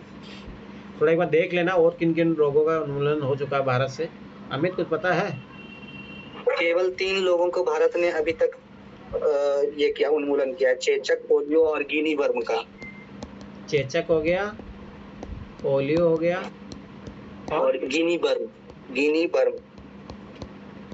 अच्छा, पर नहीं तो पोलियो तो ठीक है, पर ये बोल से तो कंट्रोल पाया गया है इसमें। उन्मूलन का मतलब होता है एकदम पूर्णतः खत्म हो जाए, एक भी केस नहीं आ रहा है उसी स्थिति में तो नहीं है, ठीक है, परंतु वहाँ शायद उन्होंने घोषित किया। पोलियो तो मुझे थोड़ा याद है, पोलियो को 2014 में घोषित किया गया है सर। पोलियो को पता है पोलियो। चलो ठीक है, इधर देखो अगला क्वेश्चन, निम्नलिखित किन घटनाओं ने जीवों के विकास को प्रभावित किया होगा। सोचो, प्रभावित, सोचना ही नहीं है, डायरेक्ट, समझ रहे हो? ये देखो ये ट्रिक का फायदा है, प्रभावित किया है, क्वेश्चन की डिमांड ऑटोमेटिक वाइड होगी। भाई जीव विकास क्या पता किस किस ने प्रभाव किया, हिमानी चक्र ने भी किया, महाद्वीपीय विस्थापन ने भी किया। ये है ना ज्योग्राफी के एनसीईआरटी के क्वेश्चन है, और फिर बता रहा हूँ 6 to 12 एनसीईआरटी पढ़ लेना चाहिए तरीके से। महाद्वीपीय विस्थापन है, हिमानी चक्र है, दोनों की दोनों है। अरे भाई मैंने कितनी बार बोला, जब भी प्रभाव बोला तो डायरेक्ट और इनडायरेक्ट क्यों नहीं प्रभाव पड़ेगा, हर किसी चीज़ का प्रभाव पड़ जाएगा, ठीक है। तो ये चीज़ याद रखना। अब ध्यान देखो, ये क्वेश्चन फट से बनेगा आराम से, जो लॉजिक बताया गया उसके आधार पर ध्यान देखना। गंगा नदी डॉल्फिन है, ये क्वेश्चन 2019 में आया, 2020 में भी मिलेगा आपको। गंगा नदी डॉल्फिन की समष्टि मतलब उसकी जो जितनी मात्रा उसमें ह्रास हो रहा है के लिए शिकार चोरी के अलावा और क्या क्या संभव कारण है, ठीक है, संभव कारण पूछा है, ध्यान से समझ रहे पॉसिबल, ठीक है। अब देखो ये नेगेटिव थीम है क्वेश्चन की, नेगेटिव देखेंगे। नदियों और बांधों पर बराजों निर्माण, हाँ एकदम जनरल स्टेटमेंट है, तो ये तो हाँ ये तो होगा, कुछ ना कुछ तो प्रभावित करेगा ना उसको। नदियों में मगरमच्छों की समष्टि में वृद्धि, ओहो, इसमें सोचना पड़ेगा, आगे देखते हैं। संयोग से मछली पकड़ने जालों में फंस जाना, एकदम जो संयोग से बोला था एकदम सही बात है, ये तो वही मान लो इसकी जगह गंगा डॉल्फिन पकड़ में आ गई, ठीक है। अब आगे देखो, नदियों के आसपास के फसल खेतों में संश्लेषित उर्वरकों और अन्य कृषि रसायनों को इस्तेमाल, थोड़ा बहुत तो प्रभाव पड़ सकता है, उनके लिए जहर का वो काम कर रहा हो, सही बात है, नेगेटिव पड़ेगा। अब इतना तो अपने को पता लग गया, ध्यान समझना, ये तीनों तो है, ठीक है, ध्यान से समझना। अब मैंने क्या बोला, इस टाइप क्वेश्चनों में मोस्टली 4 तो होने की प्रोबेबिलिटी रहती नहीं है, फिर भी देखो अब मैं ध्यान समझना, एक चीज़ समझा रहा हूँ। ये चीज़ें देख रहे हो, ये तीनों ओड इवन वाला कॉन्सेप्ट लगाना यहाँ पे, 1 2 3, ये सब क्या होगी, इवन होगी। इवन का कारण ये सब कैसी है, ह्यूमन मेड है, मानव के द्वारा किया जा रहा है ये सारा, ये नेचुरल है। तो ओड इवन के द्वारा भी आप इस क्वेश्चन का आंसर निकाल सकते हो, पहली बात, ठीक है। एक तो ये तरीका हो गया। दूसरी बात है ना, नदियों में मगरमच्छ पाए जाते नहीं, मोस्टली तालाबों में इनमें पाए जाते हैं, ठीक है। एक तो ये भी है, चलो ये भी नहीं पता, दूसरा सुनो, मैंने क्या बोला, हमेशा मतलब भगवान ने नेचर को ऐसे बनाया है, कभी भी ना नेचर की चीज़ें एक दूसरे के कभी नेगेटिव नहीं हो सकती, समझ रहे हो। और ये बोला कि समष्टि में ह्रास का कारण बना है, तो भाई अगर मान लो मगरमच्छ खाता भी है डॉल्फिन को, ध्यान से समझना, चलो मान लिया जाए, पर इकोलॉजिकल बैलेंस ऐसा बना रहता है कि कभी उसके लिए नेगेटिव नहीं होगा। नेगेटिव कब होता है, जब हम ह्यूमन इंटरफेरेंस करते हैं, ये चीज़ हमेशा याद रखना। नहीं तो सोचो ना, नेचर ऐसा बनाता ही नहीं। क्या सोचो, शेर, ध्यान समझना, शेर हिरण को खाता है, क्या हिरण की सारी जनसंख्या खत्म कर देता है क्या वो? अरे भाई वो भी एक लिमिट में खाता, अपने एक बार खाया, चलो ठीक है, सो गया, समझ रहे हो। इकोलॉजी के लिए कभी खतरनाक नहीं होता है। ह्यूमन मेड जो होता है, अपन जो लालच है, ग्रीड है, वो खतरनाक करते हैं इन्वायरमेंट को, ये चीज़ हमेशा याद रखना, ठीक है। ये कॉन्ट्रडिक्शन पकड़ना, इसमें वो वाला ट्रिक भी लग रहा है, ओडिगन वाला भी, तो ये चीज़ भी याद रखना। अगला देखो, रेड क्लिफ समिति है, किसके लिए नियुक्त हुई? तो बच्चे को पता है कि यूपीएससी की तैयारी कर रहे हो, ठीक है, तो ये चीज़ याद रखना। चलो फिर भी दूसरी बात देखो, रेड क्लिफ समिति है, कोई कमेटी बनी है, तो मैंने क्या कितनी बार बोला, कोई भी कमेटी बनती है वो अनुशंसा के लिए बनती है, ठीक है, रिकमेंडेशन देगी, ये कर लो, ये कर लो। रेड क्लिफ भाई अंग्रेज है, तो पक्का है कि जब भारत आज़ाद मतलब वो आज़ादी से पहले की बात है, ठीक है, ध्यान से समझो एक ही चीज़। रेड क्लिफ अंग्रेज है तो भाई समझ बता, अंग्रेज उस टाइम थे। अब देखो, अब कौन सी चीज़ अंग्रेजों के काल में हो रही है, पूरी बंगाल के दंगों की जांच करने के लिए, अच्छा, भारत में अल्पसंख्यकों की समस्या को सुलझाने के लिए, अरे तो बाद में आया था, स्वतंत्रता विधेयक को कार्यरूप में परिणत करने के लिए, 9, भारत और पाकिस्तान के बीच सीमाओं को निर्धारित करने के लिए, बच्चे को पता होगा, निर्धारित करने के लिए यही आया था। चलो अमित ये बताओ, ये तो भारत पाकिस्तान का हो गया, अफगानिस्तान और पाकिस्तान के बीच में कौन सी कमेटी थी वो, और कौन सी लाइन है वो? डूरंड, और कमेटी का नाम सर ये बोल रहा हूँ मैं, डूरंड लाइन है, ये चीज़ याद रखना सब लोग।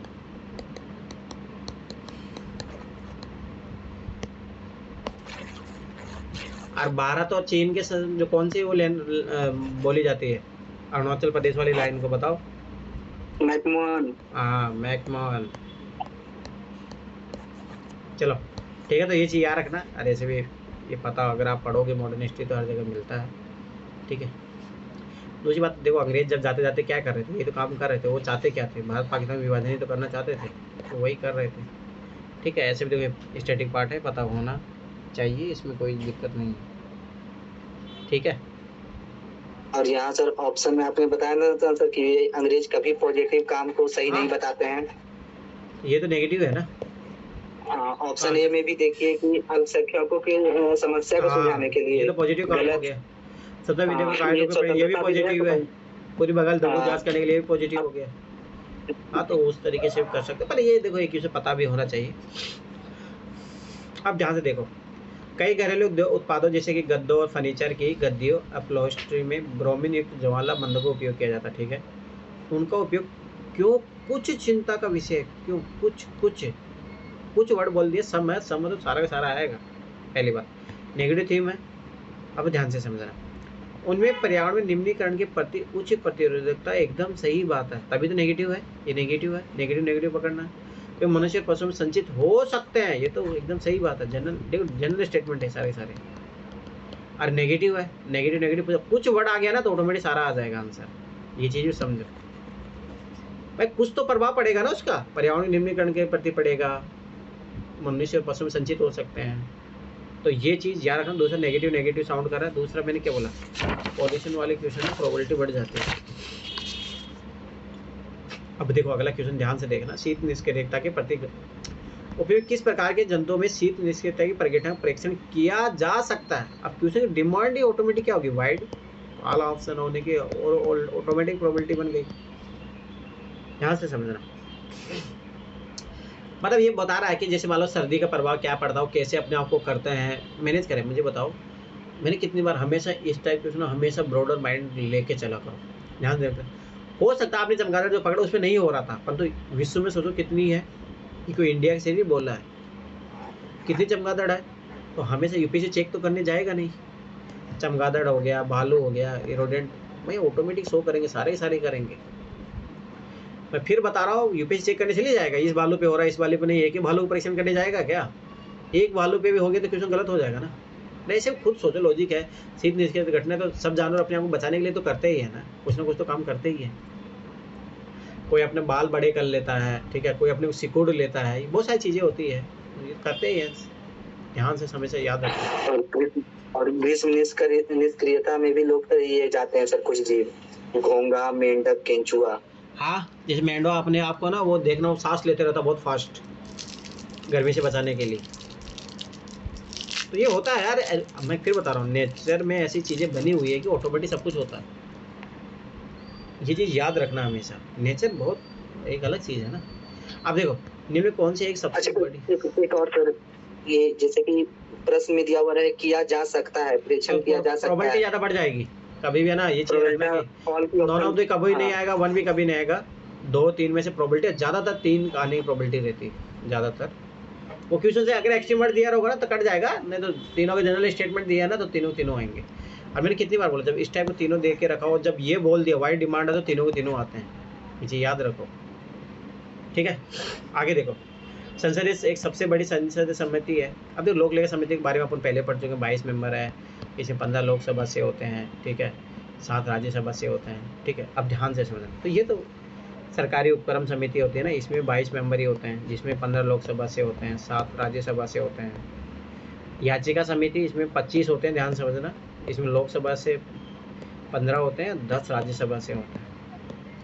अब जो ध्यान समझना, एक तो ये पता रखना आगे के लिए, एस्टीमेट कमेटी है ना, एस्टीमेट कमेटी भाई तो समझ बजट वजट का पूर्वानुमान निकालने के लिए ये थोड़ा ब्यूरो जांच करती है, सब कुछ करती है, तो ज़्यादा मेंबर चाहिए ना इसमें। तो ऐसे 30 होते हैं, थोड़ा पता होना चाहिए, फैक्चुअल इक्वेशन है। अब इसको लॉजिक नहीं है, मैं फिर बता रहा हूँ ज़्यादा इंपॉर्टेंट क्या है। किसी भी देश में संचय निधि में जो धन है उससे को भाई मिस यूज ना हो, वो ज़्यादा इंपॉर्टेंट है ना। तो ये चीज़ रखना, ये सारे के सारे लोकसभा से होते हैं, ये चीज़ भी याद रखना। अभी फैक्चुअल इन्फॉर्मेशन है, ये सीखने के लिए, आगे के क्वेश्चनों को सोल्व करने के लिए ये, ठीक है। तो ये चीज़ याद रखना।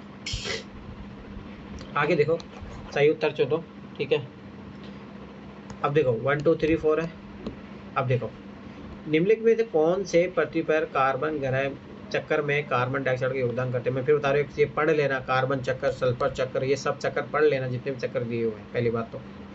अब देखो इतना सा, ये देखो एक क्वेश्चन तीसरी बार रिपीट हो रहा है, 2014 का पेपर चल रहा है, तीसरी बार रिपीट हो रहा है। प्रकाश संश्लेषण में कार्बन डाइऑक्साइड ग्रहण करते हैं, बस इसको काटो, चारों होगा नहीं, ये तो जरूर होगा।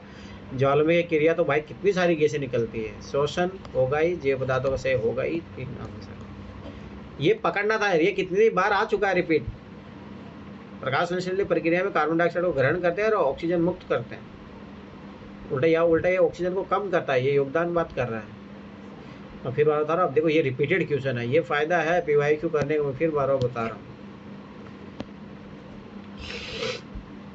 ठीक है। अब ध्यान से देखो अगला question, 1 2 3 none of the above, ठीक है। यदि आप ग्रामीण क्षेत्र से होकर गुजरते हैं, अब जो ग्रामीण क्षेत्र आ गया, स्पेसिफिक एरिया हो गया, तो सारे सही नहीं होंगे और नहीं सारे गलत होंगे, ठीक है। आगे देखो, तो आपको ये देखने को मिल सकता है कि अनेक प्रकार के पक्षी जो है चरने वाले पशु या भैंसों के पीछे चलते हैं और उनके घास में चलने से अशांत होने वाले कीटों को पकड़ते हैं। निम्न में कौन सा ऐसा पक्षी है। अब देखो ऐसे तो सबको पता होगा, ठीक है, ये चीज़ याद रखना, ठीक है। अब देखो काली गर्दन वाला सारस एकदम स्पेसिफिक हो गया है, तो ये तो पहली बात तो हर जगह पाया ही नहीं जाएगा। ये साधारण मैना है तो एकदम सही जगह पाने की पॉसिबिलिटी और यही है इसका आंसर, तो ये चीज़ याद रखना। तो पहली बात याद रखना, काली गर्दन वाला मैंने बोला ना स्पेसिफिक हो गया है, ये हर जगह मिलेगा नहीं, इसीलिए नियर थ्रेटेंड भी है, संकटग्रस्त है, याद रखना पहली बात, ठीक है। दूसरा चीज़, ये लद्दाख में पाया जाता है, लद्दाख का राज्य पक्षी है, याद रखना ये चीज़, ठीक है। तो ये ऐसे नहीं होगा, ये जनरल स्टेटमेंट बोला कि खेती कर रहा है, नॉर्मल भाग रहा है, ऐसे कर रहा है, चित्रित बलक, तो अब ये भी देखो, ये भी स्पेसिफिक कैटेगरी होगी, ये नहीं होगा इसमें। देखो मैं फिर बता रहा हूँ, देखो कुछ क्वेश्चन में हो सकता है आप आइडिया भी नहीं लगा पाओ, कोई दिक्कत नहीं है, ठीक है। और मेरा इसमें ये पकड़ना था आपको देखो पेंटेड स्टॉक, ये स्पेसिफिक कैरेक्टरिस्टिक है, तो ये हर जगह नहीं पाया जाएगा, कॉमन है तो ये हर जगह पाया जाएगा, तो ये लगा सकते थे, और इसके अलावा कोई इसमें वो है नहीं।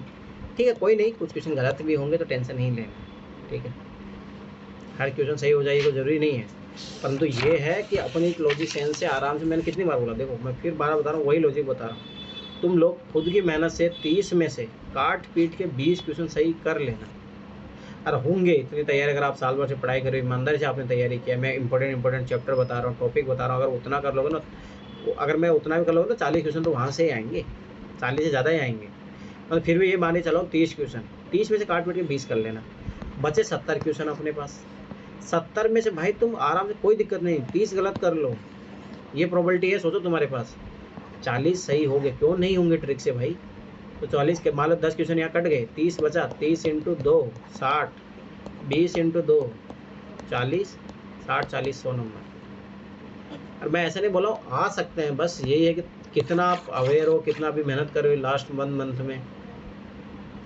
तो उस पर डिपेंड करता है, तो कोई बात नहीं, कुछ गलत होंगे, क्या दिक्कत, अपने पास 40 क्वेश्चन गलत करने की प्रोबेबिलिटी, 35 क्वेश्चन मैंने बोला था, 35 क्वेश्चन, हाँ नैरो में 1 लगा दो, तो वो तो मैंने बताया था, तो वाइड नैरो अप्रोच वाली भी पकड़ना, ठीक है, मैं फिर बता, रिस्क लेना पड़ेगा, रिस्क अपन ये है कि अपन रिस्क किस आधार पर ले, भाई अपने साल भर 13 साल के पेपर को एनालाइज किया, उस आधार पर रिस्क ले रहे हैं, तो वो एकदम सही है, कोई दिक्कत नहीं। अब जो ध्यान देख रहा मध्यकालीन भारत में, मध्यकालीन भारत की बात कर रहा है, और जहाँ मैना को सर ऑप्शन बनाया गया है, क्योंकि सर उस समय की खबरों में था मैना, क्योंकि वो ऑस्ट्रेलिया की जलवायु के लिए खतरा माना गया था। अच्छा, हाँ, ऑस्ट्रेलिया की जलवायु के लिए, वो जीव जंतुओं के लिए खतरा माना, ये मांसाहारी में तो ये सारा चीज खा लेते हैं, और ये इनकी बढ़ती हुई जनसंख्या इतनी तेजी से बढ़ रही है कि अन्य पक्षियों को ये मारकर भी खा रहे हैं। हाँ तो मैंने वही बोला ना, मैंने जल्दी हर जगह पाया जाएगा, ठीक है, चलो आगे देखो, अब ध्यान देने इसमें, देखो हिस्ट्री वाले क्वेश्चन ऐसे ही करना आपको, तो ये चीज़ याद रखना, ठीक है। देखो मध्यकालीन भारत की बात बोल रहा है, 72 है, 72, अब देखो जैसे मह प्लस उत्तर जो भी है, जैसे तोड़ सको आप, सिंधी भी चेंज कर सको, मैं फिर 12 बता रहा हूँ, ऐसे ही करना है। और पर्टिकुलर पद नाम, अब देखो यहीं पे खुद बोल दे कि किसी पोस्ट का नाम है, इनके लिए प्रयुक्त होते हैं, ठीक है, मैंने कितनी बार बोला, यूपीएससी वैदिक कर्मकांड पंडित कभी भी आंसर नहीं आएगा, ये चीज़ याद रख लें। और दूसरी बात याद रखना, हमेशा मात्र सत्तात्मक है यूपीएससी, हमेशा वुमेंस को ऐसी चीज़ों को टर्मिनोलॉजी बढ़ावा देता है, ये चीज़ हमेशा याद रखना, वैदिक कर्मकांड इनको कभी नहीं करेगा, ठीक है, पहली बात तो ये हो गया, तो एक ऑप्शन तो गया अपने पास। अब ध्यान से समझना, यूपीएससी की इंपॉर्टेंट थीम क्या है, ग्राम सभा है, ग्राम सभा से हमेशा क्वेश्चन पूछता हो, ये चीज़ समझो, जैसे मिडिवल काल से वो कहाँ से, सोने से, मतलब उनके जो सिक्के होते हैं वहाँ से यूपीएससी क्वेश्चन पूछता है, पोर्ट से हमेशा यूपीएससी क्वेश्चन पूछता है, तो ये पकड़ो, यूपीएससी की मोस्ट इंपॉर्टेंट थीम क्या है। अब यहाँ पे कौन सी थीम मिल रही है आपको, ग्राम मुखिया वाली, आंसर यही है। दूसरा 72 अगर आप सुनोगे तो लोकल वर्ड है और ये यूज होता है, मुखिया को बोला जाता है, जो सरपंच होता है ना उसे 72 ही बोला जाता है, ये साउथ का वर्ड है, ये उत्तर का वर्ड है, याद रखना हमेशा। तो मैं मतलब सवाल बात है मुखिया, ठीक है, ये ग्राम मुखिया, तो पहले, या दूसरा आपके पास ये तरीका है कि आप यूपीएससी की थीम से पकड़ो, ये चीज़ याद रखना, ये आंसर निकालने का तरीका होता है, ठीक है। दूसरी बात है महता रहना, इसको महतो बोलते हैं, महतो, तो यूपी पे महतो मतलब उसी को बोलते हैं, ग्राम मुखिया को, ठीक है, तो ये चीज़ भी याद रखना। अभी देखो बेसिक क्वेश्चन है, लाइकेन जो कि एक नगन चट्टान पर भी पारिस्थितिक अनुक्रम को प्रारंभ करने में सक्षम है, वास्तव में किनके सहजीवी सहचारी है, ठीक है, तो मैंने एक चीज़ बताई थी, कॉमन पकड़ो, सेवाल आंसर इन्हीं में से आएगा, लॉजिक रहता है, ठीक है। दूसरा पकड़ो, देखो कवक, अब पता लग गया आंसर ये देखो याद करो, मैंने कितनी बार लगाया ये ट्रिक, लगाया, ये आंसर आ गया, देख लो पट से भाई, इन दोनों में से पता लगा, ये इन दोनों में से आंसर ये आएगा, इन दोनों में से पता लग रहा है ये आ रहा है, तो दोनों में कॉमन क्या है, ये याद करो, इस टाइप का हो, तो ये वाला आंसर पार्ट बनेगा ना, पट से हो गया, तो ये चीज़ याद रखना, ठीक है। सेवाल और कवक ऐसे पता भी होना चाहिए, बेसिक क्वेश्चन है, पर मैं फिर बता रहा हूँ, ऐसे देखो ये कॉमन सेंस वाला भी लगता है, तो ये चीज़ भी याद रखना, ठीक है। और ऐसे पता रखना चाहिए सेवाल वेवाल चट्टानों में पाई जाती है, इतना सब अगर पता होगा तो वो हो जाता है। चलो कोई नहीं, अगला क्वेश्चन देखना, ध्यान से समझना इस क्वेश्चन को। 1 2 3 नन ऑफ द अबव। देखो, यदि आप हिमालय से होकर यात्रा करते हैं, ठीक है, हिमालय से होकर यात्रा कर रहे हैं भाई, हिमालय, अब बस ये चीज़ आ रहा है ना माइंड में, यहाँ आपको जम्मू कश्मीर से लेके पूरा अरुणाचल प्रदेश, उधर मिजोरम त्रिपुरा तक सोचना, ठीक है, सोच लिए। आपको वहाँ निम्नलिखित में किस पादप, किन पादप को प्राकृतिक रूप से, देखो एंडेमिक पूछ रहा है तो ये कैसा होगा, स्पेसिफिक डिमांड होगी क्वेश्चन की, सारे कभी नहीं आएंगे, नन ऑफ द अबव आएगा नहीं कभी, ठीक है, ये तो हो गया पहली बात। अब देखो मैंने क्या बोला था, जो भी नेटिव होगा, तो ये देखो चंदन, अगर आपने कौन सी पुष्पा मूवी देखी होगी अभी, ठीक है, यूपीएससी ने, मैं फिर बता रहा हूँ, इसके बार बार क्वेश्चन पूछा है, आगे जाके रिपीट हुआ है, ठीक है, ध्यान से ही समझना। अब तो दूसरी बात है, बांज बुरंस जो है, बांज का पेड़ तो आप देखे होंगे, वो तो खूब पाया जाता है। चंदन पेड़ याद रखना, पहली बात तो पूरी घाट में पाया जाता है, पुष्पा मूवी में देखो जाके अच्छे से, आंध्र प्रदेश वाला एरिया जो है पूरी घाट में पाया जाता है, पहली बात याद रखना, नेचुरली रूप से, ठीक है, और मोस्टली आंध्र प्रदेश जो है उस इलाके में पाया जाता है। पुष्पा मूवी होगी तो ये तो सभी बात है, हिमालय में तो नहीं पाया जाएगा, हिमालय नहीं पाया जाएगा तो 2 आंसर आएगा, ठीक है, ये चीज़ याद रखना। मैं फिर बताऊँ, जो आपको नॉन होता है वो यूपीएससी वहीं से क्वेश्चन पूछता है, तो चंदन के बारे में थोड़ा सा आइडिया रखो कि भाई किधर पाया जाता है, कहाँ का एंडेमिक है, बस इतना सा पता कर रखो। अब देखो आगे के लिए इस क्वेश्चन को तैयार कर लेना कि बांज और बुरुस यहाँ के एंडेमिक है, हिमालय के, याद रखना ये चीज़ें, आगे यही क्वेश्चन रिपीट हुआ है। अरे एनसीईआरटी का क्वेश्चन है, मैं फिर बार बता रहा हूँ, एनसीईआरटी में आया हुआ है, ये वल्नरेबल लिस्ट में है सर। हाँ ठीक, चलो आगे देखो, ध्यान देखना, कौन से कुछ महत्वपूर्ण प्रदूषक है जो भारत में इस्पात उद्योग द्वारा, अब देखो सबके जगह कुछ लगा दो, कुछ लगा दो, कुछ लगा दो, कुछ लगा दो, सारे के सारे आएंगे, 1 2 3 4, ठीक है, तो ये पकड़ना, ये वर्ड पकड़ना, पूछ सकता है, ये वर्ड याद रखना। दूसरी बात ये सोचो, नेगेटिव है, अब देखो सल्फर डाइऑक्साइड नेगेटिव है, nitrogen oxide, carbon monoxide, carbon dioxide, सारे के सारे आएगा। कुछ वर्ड ये याद रखना, ये वाइड कर दिया, तो ऑल ऑप्शन आने की प्रोबेबिलिटी बढ़ जाएगी। यही क्वेश्चन 2022 में है, ठीक है, ध्यान रखना। अब ध्यान से देखो, यही क्वेश्चन 2015 में भी आपको सेम मिलेगा, सेम, तो इससे ये पता लगता है यूपीएससी सेम क्वेश्चन भी देता है भाई, दिया है 2021 वाले पेपर जाके देखना, 2013 वाले पेपर से डायरेक्ट 10-11 क्वेश्चन सेम, एकदम लाइन टू लाइन भी चेंज नहीं किया, ऐसा होता है, मैं फिर बार बता रहा हूँ, होता आया है और होता रहेगा। तो ये जब भी फ़ायदा उठा सकते हो आप, जब आपको मिलेगा, याद हो, सारे क्वेश्चन याद हो तब, ठीक है। निम्न राज्य में किनका संबंध बुद्ध के जीवन से था, सबसे तो नहीं होगा, ये चीज़ हमेशा याद रखो, सबसे तो नहीं होगा, पॉसिबिलिटी है, सेम क्वेश्चन आया 2015 में ये, ठीक है। संबंध बुद्ध के जीवन से था, मतलब ध्यान समझना, बुद्ध जहाँ रहा, अब ध्यान से समझना, थोड़ा बहुत ही पता होगा, गांधार प्रदेश आज भी जो है अफगानिस्तान में है, बुद्ध कभी भी नहीं गया उधर, तो ये तो काट दो, ठीक है, तो ये तो कट गया, ध्यान से समझना। अवंती में वो आखिरी में जाने वाला था, ध्यान से समझना, अवंती के जो राजा थे उस टाइम, अवंती मतलब उज्जैन वाला जो इलाका है, वहाँ के राजा ने उसको इनवाइट किया था, पर उसकी तबीयत खराब होने के कारण वो नहीं जा पाया था, और अपने शिष्य को भेजता है वहाँ पे, तो ये चीज़ याद रखना कि अवंती वो कभी नहीं गया था। कौशल में तो उसका जन्म ही हुआ था, तो ये याद रखना, कौशल याद रखना, ये उसका है, नेपाल का है, लुम्बिनी जो नेपाल में है, कौशल जो साम्राज्य है, याद रखना साम्राज्य है, कौशल में साम्राज्य में जगह है लुम्बिनी, वहाँ पे इसका जन्म हुआ था, ठीक है, तो ये चीज़ याद रखना। तो यहाँ बुद्ध का जन्म हुआ, तो ये तो पक्का बुद्ध से रिलेटेड है। मगध याद रखना, मगध में इसको परिनिर्वाण प्राप्त हुआ था, मगध साम्राज्य, ठीक है, तो यूपी बिहार वाला सब मिला के आएगा, जो आज यूपी में है कुशीनगर, वहाँ पे इसको परिनिर्वाण प्राप्त हुआ था, मतलब इसकी डेथ हुई थी वहाँ पर, तो ये दोनों संबंध है इसके जीवन से जुड़े हुए। अरे पता होनी चाहिए। बुद्ध की मृत्यु, बुद्ध की मृत्यु कुशीनगर में तो हुई है, कहाँ हुई? हाँ, ये बिहार में नहीं हुआ, ये पहले था ये तो यूपी में। मगध साम्राज्य है, ये साम्राज्य है भाई, ये साम्राज्य, तो मगध साम्राज्य में यूपी बिहार नहीं आएगा उस टाइम, मगध तो ऐसे भी कितना बड़ा था भाई, कितना बड़ा एम्पायर था, तो वो आपसे ये नहीं पूछ रहा कि बिहार से नहीं पूछ रहा, मगध साम्राज्य यूपी नहीं आएगा क्या, ठीक है। अब देखो ध्यान से देखना, प्रत्येक वर्ष कतिपय विशिष्ट समुदाय जनजाति, ठीक है, पाश्चात्य रूप से महत्वपूर्ण मास पर चलने वाले अभियान त्योहार के दौरान फलदार वृक्षों की पौधारोपण करते निम्न कौन से इस समुदाय जनजाति के। अब देखो ध्यान से समझना,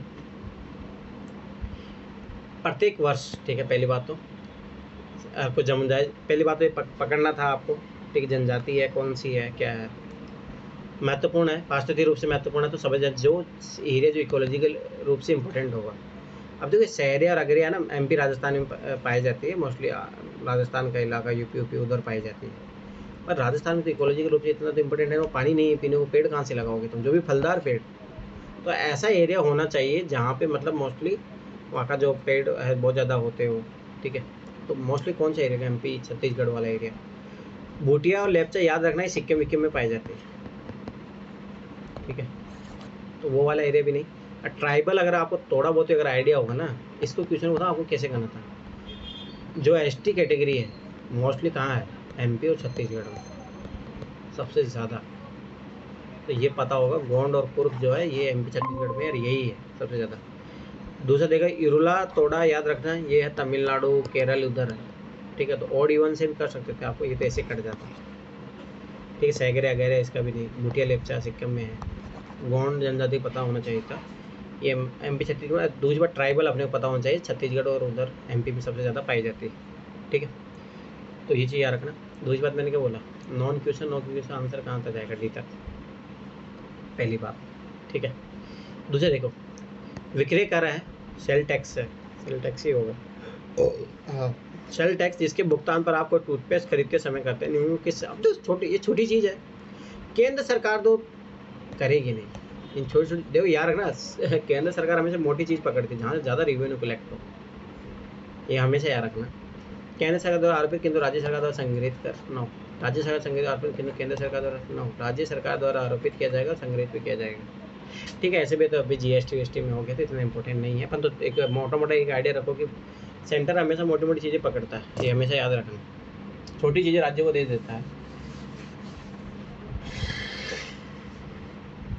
ठीक है। आगे देखो जोखिम पूंजी, मतलब सबाई सी बात है, रिस्क है, कौन से, अब देखो हमेशा इस पकड़ा करो, वर्ड पकड़ो, पूंजी तो कैपिटल हो गया, इन्वेस्टमेंट हो गया, अपने समझ गया, जोखिम मतलब जिसमें रिस्क है। अब एक चीज़ याद रखना,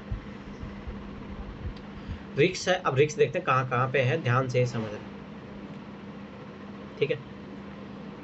पूंजी हो गया, पूंजी हो गया, तो आंसर इन दोनों में से प्रोबेबिलिटी है, ठीक है, मीडिया भी है यहाँ पे, ठीक है। देखते हैं, कोई नहीं, अपन ये पकड़ेंगे, जो लॉजिक पकड़े क्वेश्चन का लॉजिक से करेंगे अपन क्वेश्चन को, जो कि मैं रिस्क पूंजी, अब रिस्क मतलब सबाई बात है, रिस्क जिसमें ज़्यादा फैक्टर हो, उद्योगों को उपलब्ध कराएगी अल्पकालीन पूंजी, चलो ठीक है, नए उद्यमों को सबसे बड़ी बात, अनएक्सपीरियंस बंदा है और इसको आपने लॉन्ग टाइम के लिए कोई पूंजी प्रोवाइड कर दी, मतलब बहुत ज़्यादा मात्रा में, तो ज़्यादा रिस्क किस में होगा, आगे आंसर,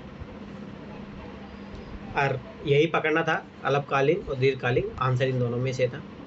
उद्योग हानि उठाते समय उपलब्ध कराएगी नहीं दिया, अरे वो तो ऑलरेडी जोखिम में, उद्योग के प्रतिस्थापन नवीकरण के लिए उपलब्ध कराएगी नहीं दिया ना, छोड़ो, सबसे मेन चीज़ थी यही पकड़ना था आपको, अल्पकालीन दीर्घकालीन, तो अल्पकालीन तो पहली बात तो भाई उद्योग चलो अल्पकालीन करा रहे हो, कोई दिक्कत नहीं ज़्यादा है, नई उद्यमी है, अनएक्सपीरियंस है और उसको दीर्घकालीन आपने पूरेंगे, तो ज़्यादा जोखिम यहाँ पे रहेगा, ठीक है, तो ये चीज़ याद रखना। अब ध्यान देखना, भारी पंचवर्षीय योजना का मुख्य उद्देश्य का थोड़ा बहुत आइडिया होगा कि 2012 से 2017 लास्ट पंचवर्षीय योजना थी अपनी, फिर मोदी गवर्नमेंट ने जब योजना आयोग को खत्म किया तो फिर इसका मतलब रहा नहीं, ठीक है। मुख्य उद्देश्य क्या है, ध्यान से पकड़ना इस क्वेश्चन को, ठीक है। देखो समावेशी विकास, समावेशी और धारणीय विकास, अब ध्यान से समझना, बेरोजगारी घटाने तो धारणीय और समावेशी विकास, अरे नहीं, बेरोजगारी सोचो कि बाहरी पंचवर्षीय योजना है, 2012-17 की बात चल रही है, तो बेरोजगारी घटाना चलिए इनका मुख्य उद्देश्य रहेगा, इतना तो नहीं है। गरीबी न्यूनीकरण तो इंदिरा गांधी के टाइम चल रहा था, सोचो वो भी मतलब नहीं है, ज़्यादा होगा, इन दोनों में से आंसर होगा, पर ज़्यादा क्या चाहिए अपने को, यहाँ पे नॉर्मल बात कर रहे हैं समावेशी धारणीय विकास, यहाँ बोला नहीं, फास्ट चाहिए अपने को, धारणीय भी चाहिए, ज़्यादा समावेशी विकास चाहिए, हाँ एकदम सही बात है, तो ये चीज़ याद रखना।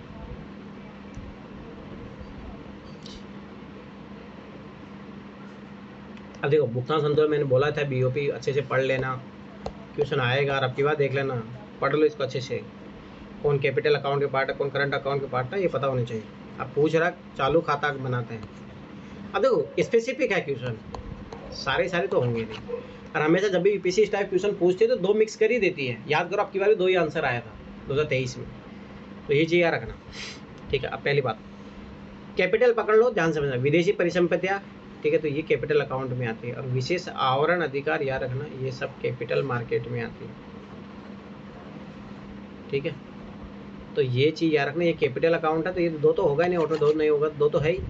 व्यापार संतुलन और अदृश्य का याद रखना, रेमिटेंस याद रखना करंट अकाउंट में आते हैं, और ट्रेड बैलेंस याद रखना, ये तो पढ़ लो भाई, अब ये क्वेश्चन तो पढ़ लेना, बीओबी मैंने बोला था इंपॉर्टेंट है। अब दूसरी बात ये चीज़ याद रखो, जैसे आपकी बार क्वेश्चन पूछा तो इस टाइप क्वेश्चन 2 ही आंसर आता है मोस्टली, नोटिस करना ये चीज़, पर मेरे मानने में ये पता होना चाहिए, ज़्यादा बढ़िया यही है, पता होना चाहिए, ठीक है। तो ये चीज़ याद रखना। आगे देखो, सीमांत स्थायी सुविधा दर है, एमएसएफ है, मार्जिनल स्टैंडिंग फैसिलिटी रेट, ठीक है, तथा निविल मांग और सावधि देयता है, मतलब फिक्स डिपॉजिट है। पदवन कभी कभी समाचार में आते रहते हैं, उनका प्रयोग किस संबंध में किया जाता है, इतना थोड़ा सा भी। फिक्स डिपॉजिट कहाँ होता है भाई, बैंक में होता है, बैंक से रिलेटेड है, संचार या फिर इनसे क्या मतलब है ये तो पता है ना, फिक्स डिपॉजिट, ये सुविधा दर की बात कहाँ चलती है, बैंक दर ये सब कहाँ चलता है, सब बैंक कार्य के लिए चलता है ना, इतना सा लॉजिक होता कर लेते हैं आराम से, उसमें कोई ऐसा नहीं था।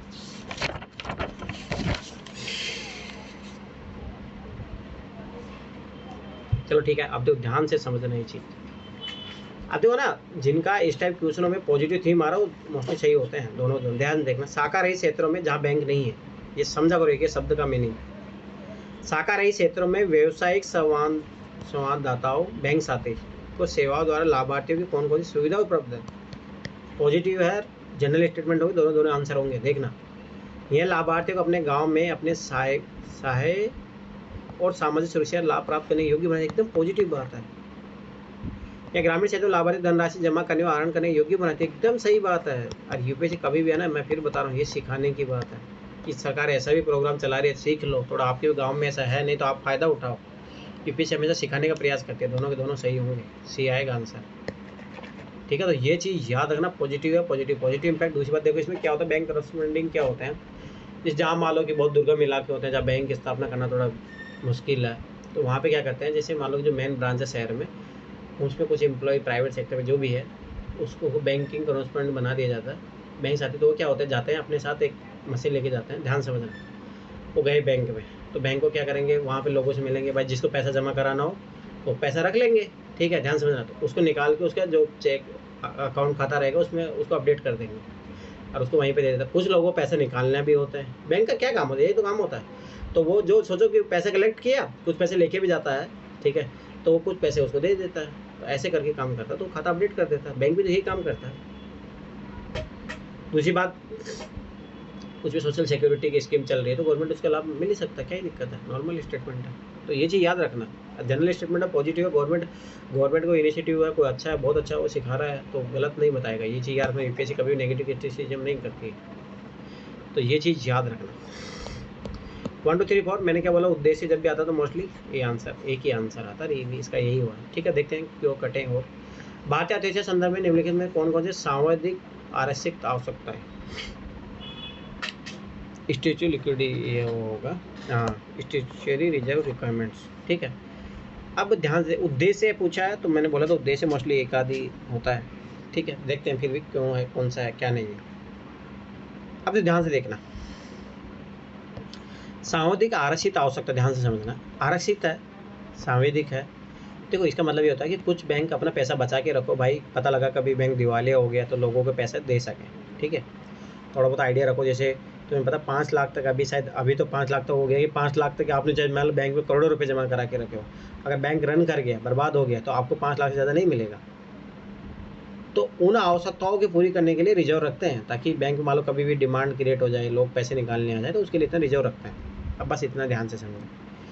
अब इसमें कहाँ बात की गई, केंद्रीय बैंक को, ठीक है, बैंकों द्वारा निर्मित की जा सकने वाली अग्रिम राशियों पर नियंत्रण रखने की क्षमता प्रदान करते हैं, एकदम सही बात है। आरबीआई का तो है, केंद्रीय बैंक कौन है, आरबीआई, एकदम सही बात है ये तो। बैंकों में जनता की जमा राशि को सुरक्षित व तरल रखना, अच्छा ठीक है।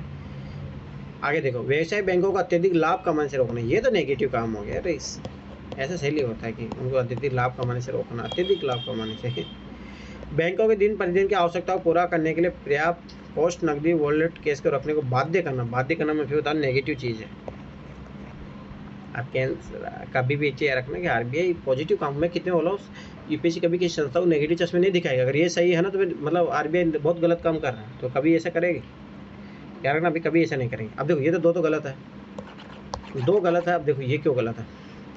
बैंकों में जनता की जमा राशियों को सुरक्षित व तरल रखना, देखो ध्यान से समझना, सांविधिक आरक्षित, अगर इसका अगर ऐसा नाम होता ना तो ऐसा कुछ होता, सुरक्षित ऐसा कुछ नाम होता, लिक्विडाइजेशन ऐसा कुछ नाम होता, ठीक है। तो ये चीज़ याद रखना, जमा राशि को सुरक्षित रखना उसको नहीं होता।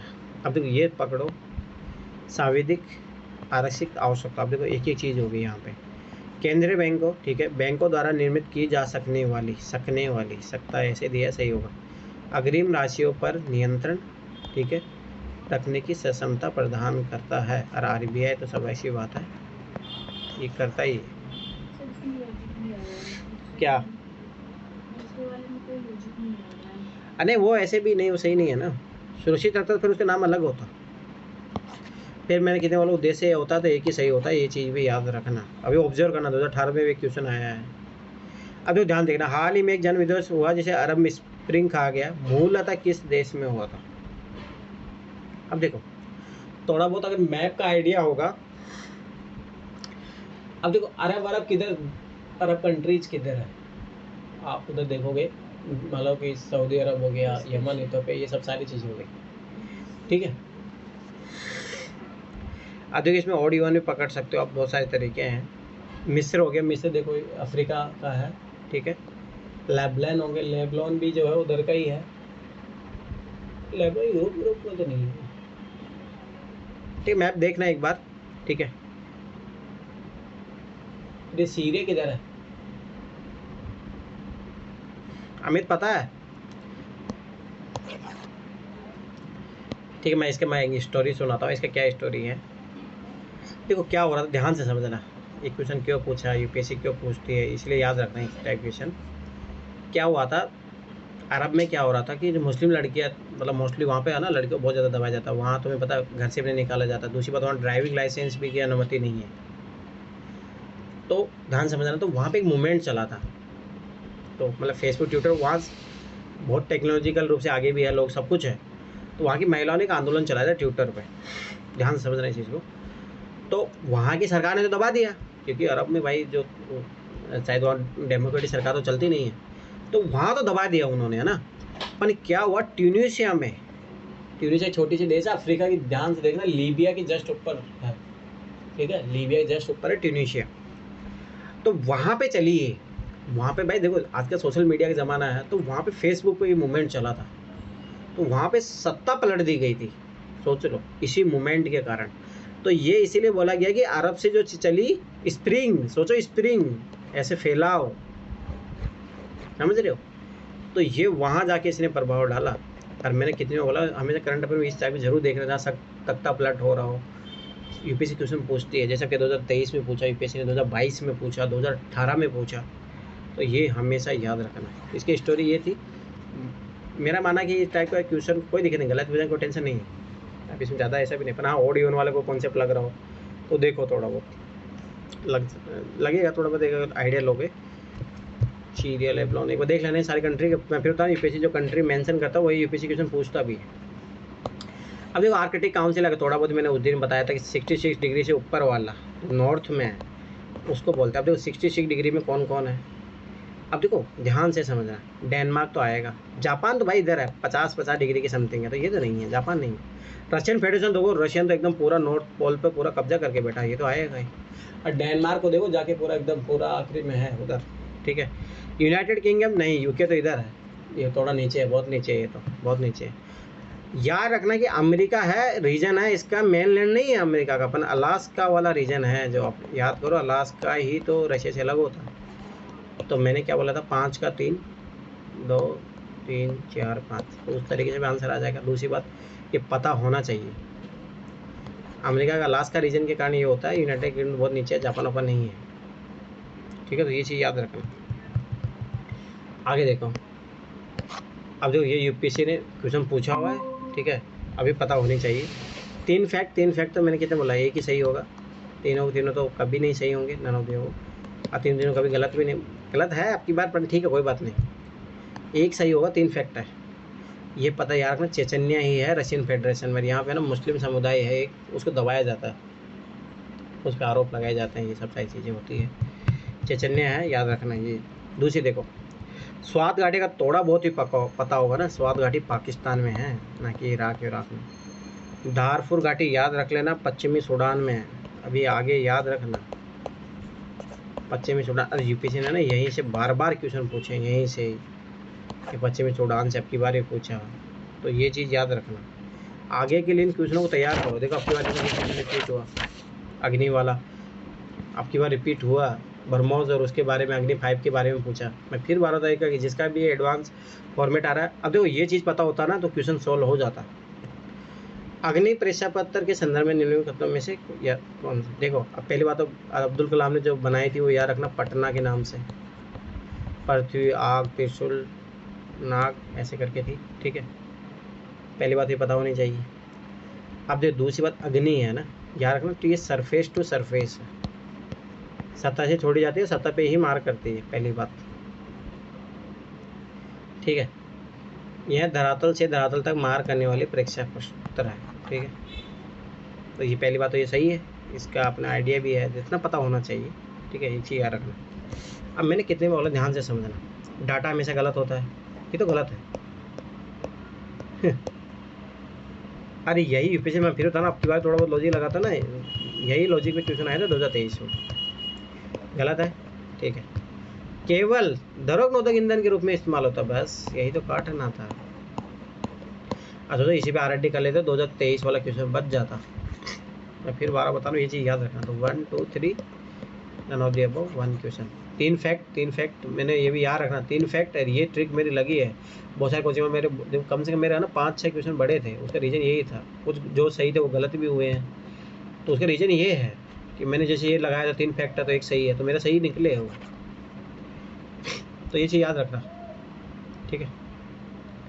अब आ देखो, मैंने कोयला का मैंने बताया, हमेशा क्वेश्चन आता है, देखो कोयला सशस्त्र मेथेन, ठीक है, पे अभी यहाँ रखना, मेथेन रहती है, ये आगे जाके यही क्वेश्चन बनेगा।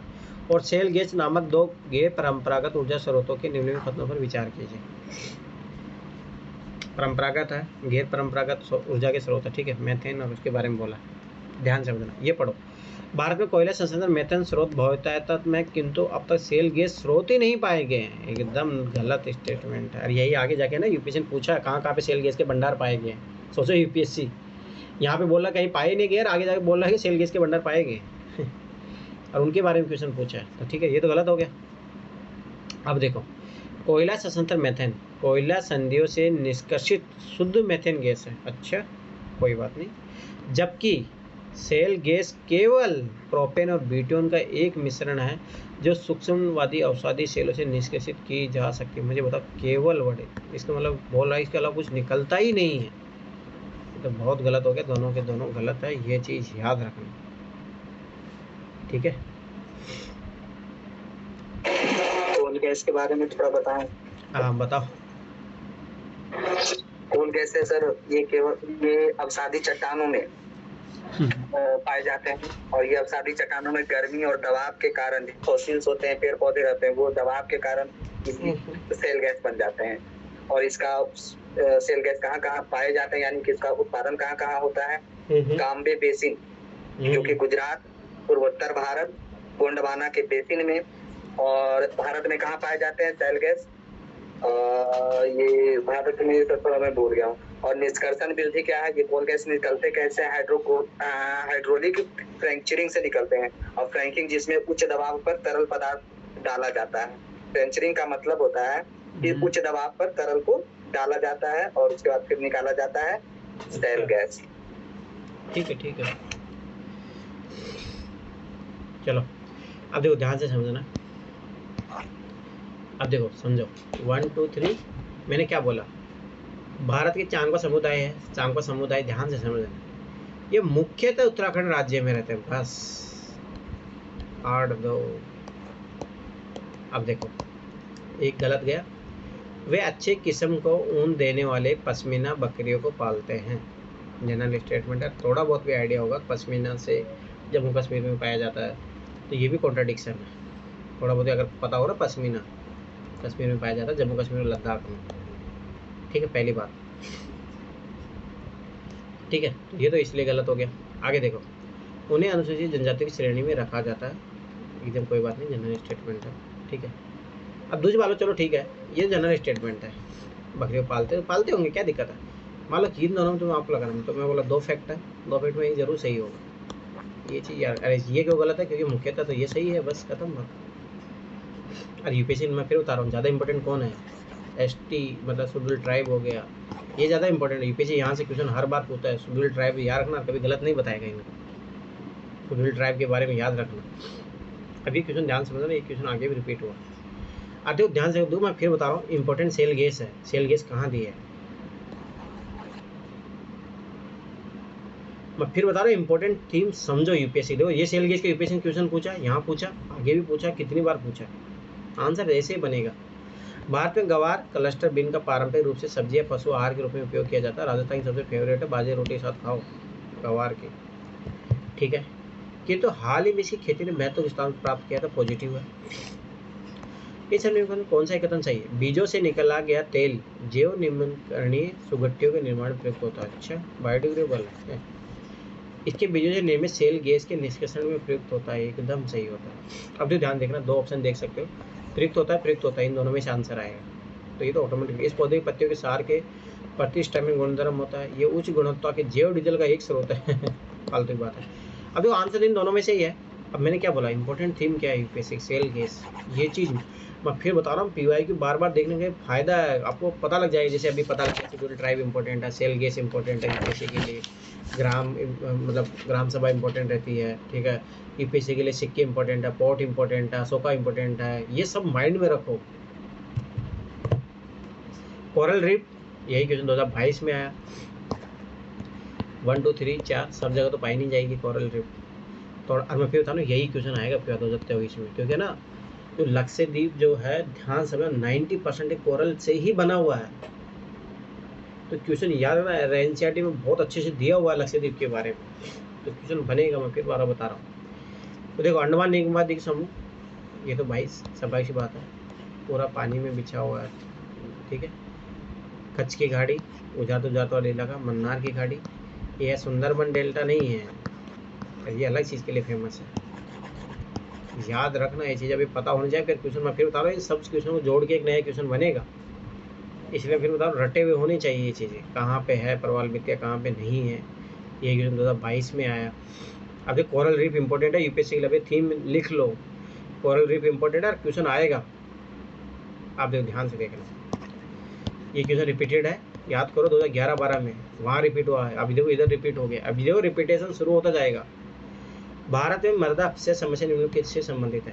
नेगेटिव, भारत में पूछ रहा है, स्पेसिफिक है, सारे के सारे होगा नहीं, सारे गलत होंगे। अब ध्यान से समझो, ये वेदिका क्वेश्चन उल्टा पॉजिटिव है। ये उष्णकटिबंधीय जो है जलवायु जो है, चलो ठीक है, ये तो पता लगा पॉजिटिव है। वनोन्मूलन करेंगे तो भाई स्वाभाविक सी बात है, मृदा का अपक्षय होगा, ये तो 100% आएगा। ठीक है, उष्णकटिबंधीय जलवायु में बताओ, नेचुरल फिनोमेना हमेशा याद रखना, कभी भी प्रकृति के लिए खतरनाक नहीं रहता, ये चीज़ समझो। अब यहाँ पे पकड़ सकते हो नेचुरल फिनोमेना, ये तो पॉजिटिव है, ये नेचुरल फिनोमेना, ये कभी नेचर के लिए ख़राब नहीं होता। हाँ, ये देखो मैन मेड है, तो ये नेचर के लिए खतरनाक हो जाता है, याद करो वही चीज। मैं फिर बार बता रहा हूँ, क्वेश्चन ऐसे ही बनेगा। वेदिका कृषि तो अच्छी है, अपने क्या बोला इसमें, ट्रेस कल्टीवेशन तो अच्छा है। आप देखो ध्यान से देखना, पवनों का मौसमी उत्क्रमण, ठीक है, किसका पर्वतीय अपलक्षण, मौसमी, ध्यान से समझना।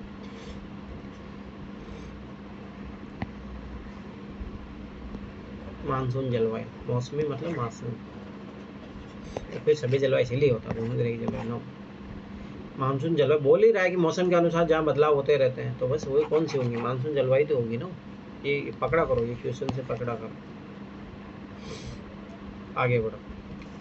भारत के सांस्कृतिक इतिहास के संदर्भ में पंचायतन शब्द, अब ध्यान से समझना है चीज। अब देखो ना, हमेशा मैंने क्या बोला, हिस्ट्री के वर्ड को तोड़ लिया करो। जैसे पंच प्लस आयतन। अब देखो ध्यान से समझना, आयतन कैसा होता है, आयत मतलब कैसा होता है, 4 भुजा वाला बना होता है। ध्यान से समझो इस लॉजिक को।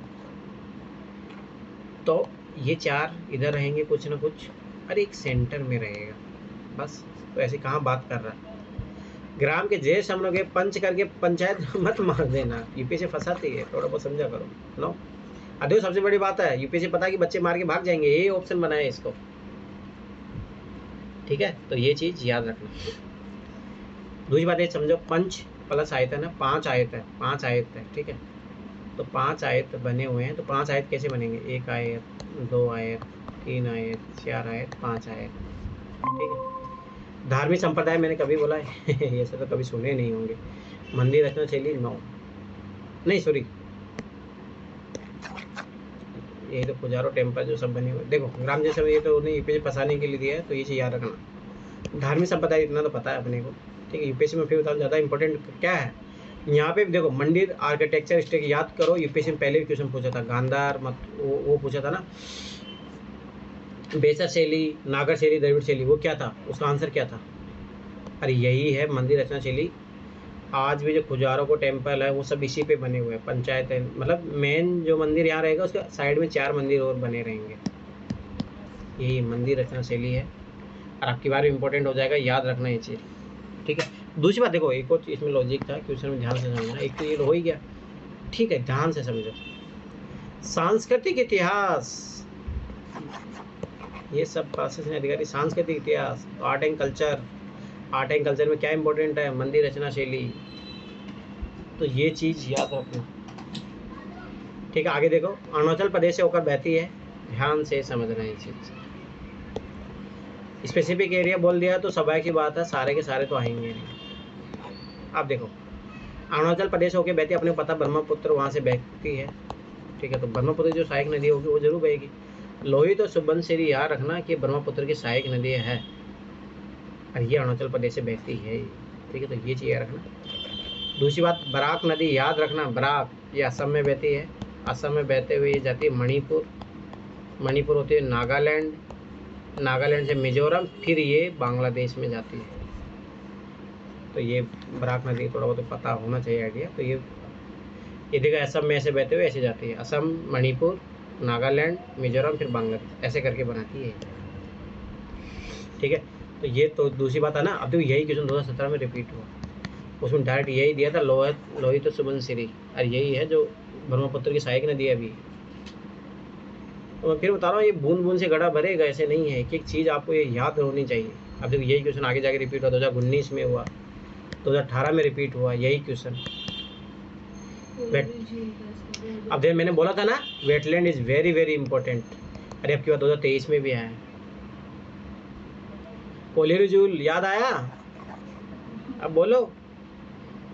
अब देखो मैं बार बता रहा हूँ, अगर आप 2011 से लेकर 2023 के पेपर को अच्छे से कर लिया तो कम से कम मिनिमम बता रहा हूँ, ये तो 50 क्वेश्चन तो यहीं से आएंगे। अभी देख लो यहीं से है, और वो ऐसे नहीं है कि बूंद बूंद से गड्ढा बनना पड़ेगा, आपको मेहनत करनी पड़ेगी।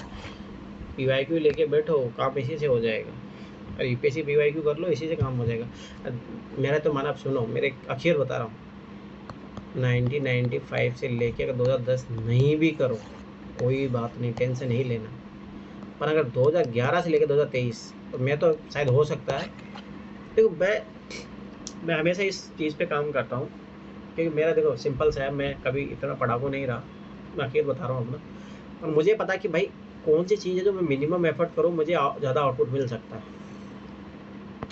तो मेरा अगर मेरे से पर्सनली अगर कोई सजेशन लेगा, अभी मैं खुद भी यही करने वाला हूँ, ठीक है। तो मेरा मानना है कि अभी इस टाइम में अगर आप 2011 से लेकर 2023 का जीएस और सीसीटी पेपर करते हो अच्छे से, बार बार उनको करते हो, तो ये चीज़ याद रखना कि मैं कोई इस व्यक्ति इस काम को कर रहा है, मान लो कि 2011 से लेकर 2023 तक के जीएस और सीसेट को अच्छे से कर रहा है। ध्यान से समझना अब ये चीज़। मैं इसको नंबर दूंगा, मान लो कि 1000 में से मैं इसको नंबर दूंगा 900। ध्यान से समझना। अगर कोई बंदा विजन का टेस्ट सीरीज कर रहा है, ठीक है, टेस्ट सीरीज पे लगा पड़ा है, रोज डेली टेस्ट लगा रहा है, या मान के चलो कि वो बहुत कुछ कर रहा है, PTT 65 पढ़ रहा है, ठीक है, ये काम कर लो प्लस NCERT पढ़ लो साथ में, और जो मैं इंपॉर्टेंट थीम बता रहा हूँ वो काम कर लो। लिख के दे रहा हूँ, ये काम कर जाएगा। ये शायद तुम इधर इतना जो भी कबाड़ा पढ़ रहे हो कोई काम का नहीं आएगा। मैं लिख के दे रहा हूँ PTT 65 जो जितना टाइम लोग खराब करते हैं उससे अच्छा है 1 साल का पेपर जाके उठा के देख लो, वो ज़्यादा फायदा पहुँचा देगा आपको। ठीक है, सबका अलग अलग स्ट्रेटेजी होता है। देखो मैं तो पढ़ाकू हूँ नहीं, जिसको लगता है कि जो पढ़ के याद रख सकता है भाई वो अपना करे अपने अकॉर्डिंग। और मेरा मानना है कि अभी मैं फिर बता रहा हूँ, देखो 1995 से नहीं भी करोगे तो मेरा मानना नया पढ़े चक्रों मत पढ़ो, नहीं भी करोगे तो कोई दिक्कत नहीं है। 2 3 4 5 क्वेश्चनों फर्क पड़ता कोई नहीं, अपन इधर से निपटा लेंगे। ट्रिक है अपने पास, बहुत सारे तरीके हैं। हाँ 1995 से करेंगे ना तो रिवीजन नहीं आ जाएगा क्योंकि इतने हाँ, वो बोल सकते हो। ये बहुत सारे क्वेश्चन है ना, अगर जो आप 2011 2023 देख रहे हो ना वो उधर से उठाए हुए हैं। अब मैं फिर बताऊँ, कर सकते हो तो कर लेना, पर एक्स्ट्रा बर्डन लेके करने की जरूरत नहीं है। जिसको लग रहा है हम कर सकते हो तो करो, कोई इशू नहीं। पर मैं फिर बार बता रहा हूँ, ज़्यादा इंपॉर्टेंट है 2011 से। देखो हाँ, ये भी अगर मैं बता देता हूँ, 1995 से लेके 2010 ये लेस इम्पोर्टेंट है, 10% इसका यूटिलाइजेशन मानो। पर ज़्यादा जो इम्पोर्टेंट है 2011 से 2023 इनका इम्पोर्टेंस है 90%।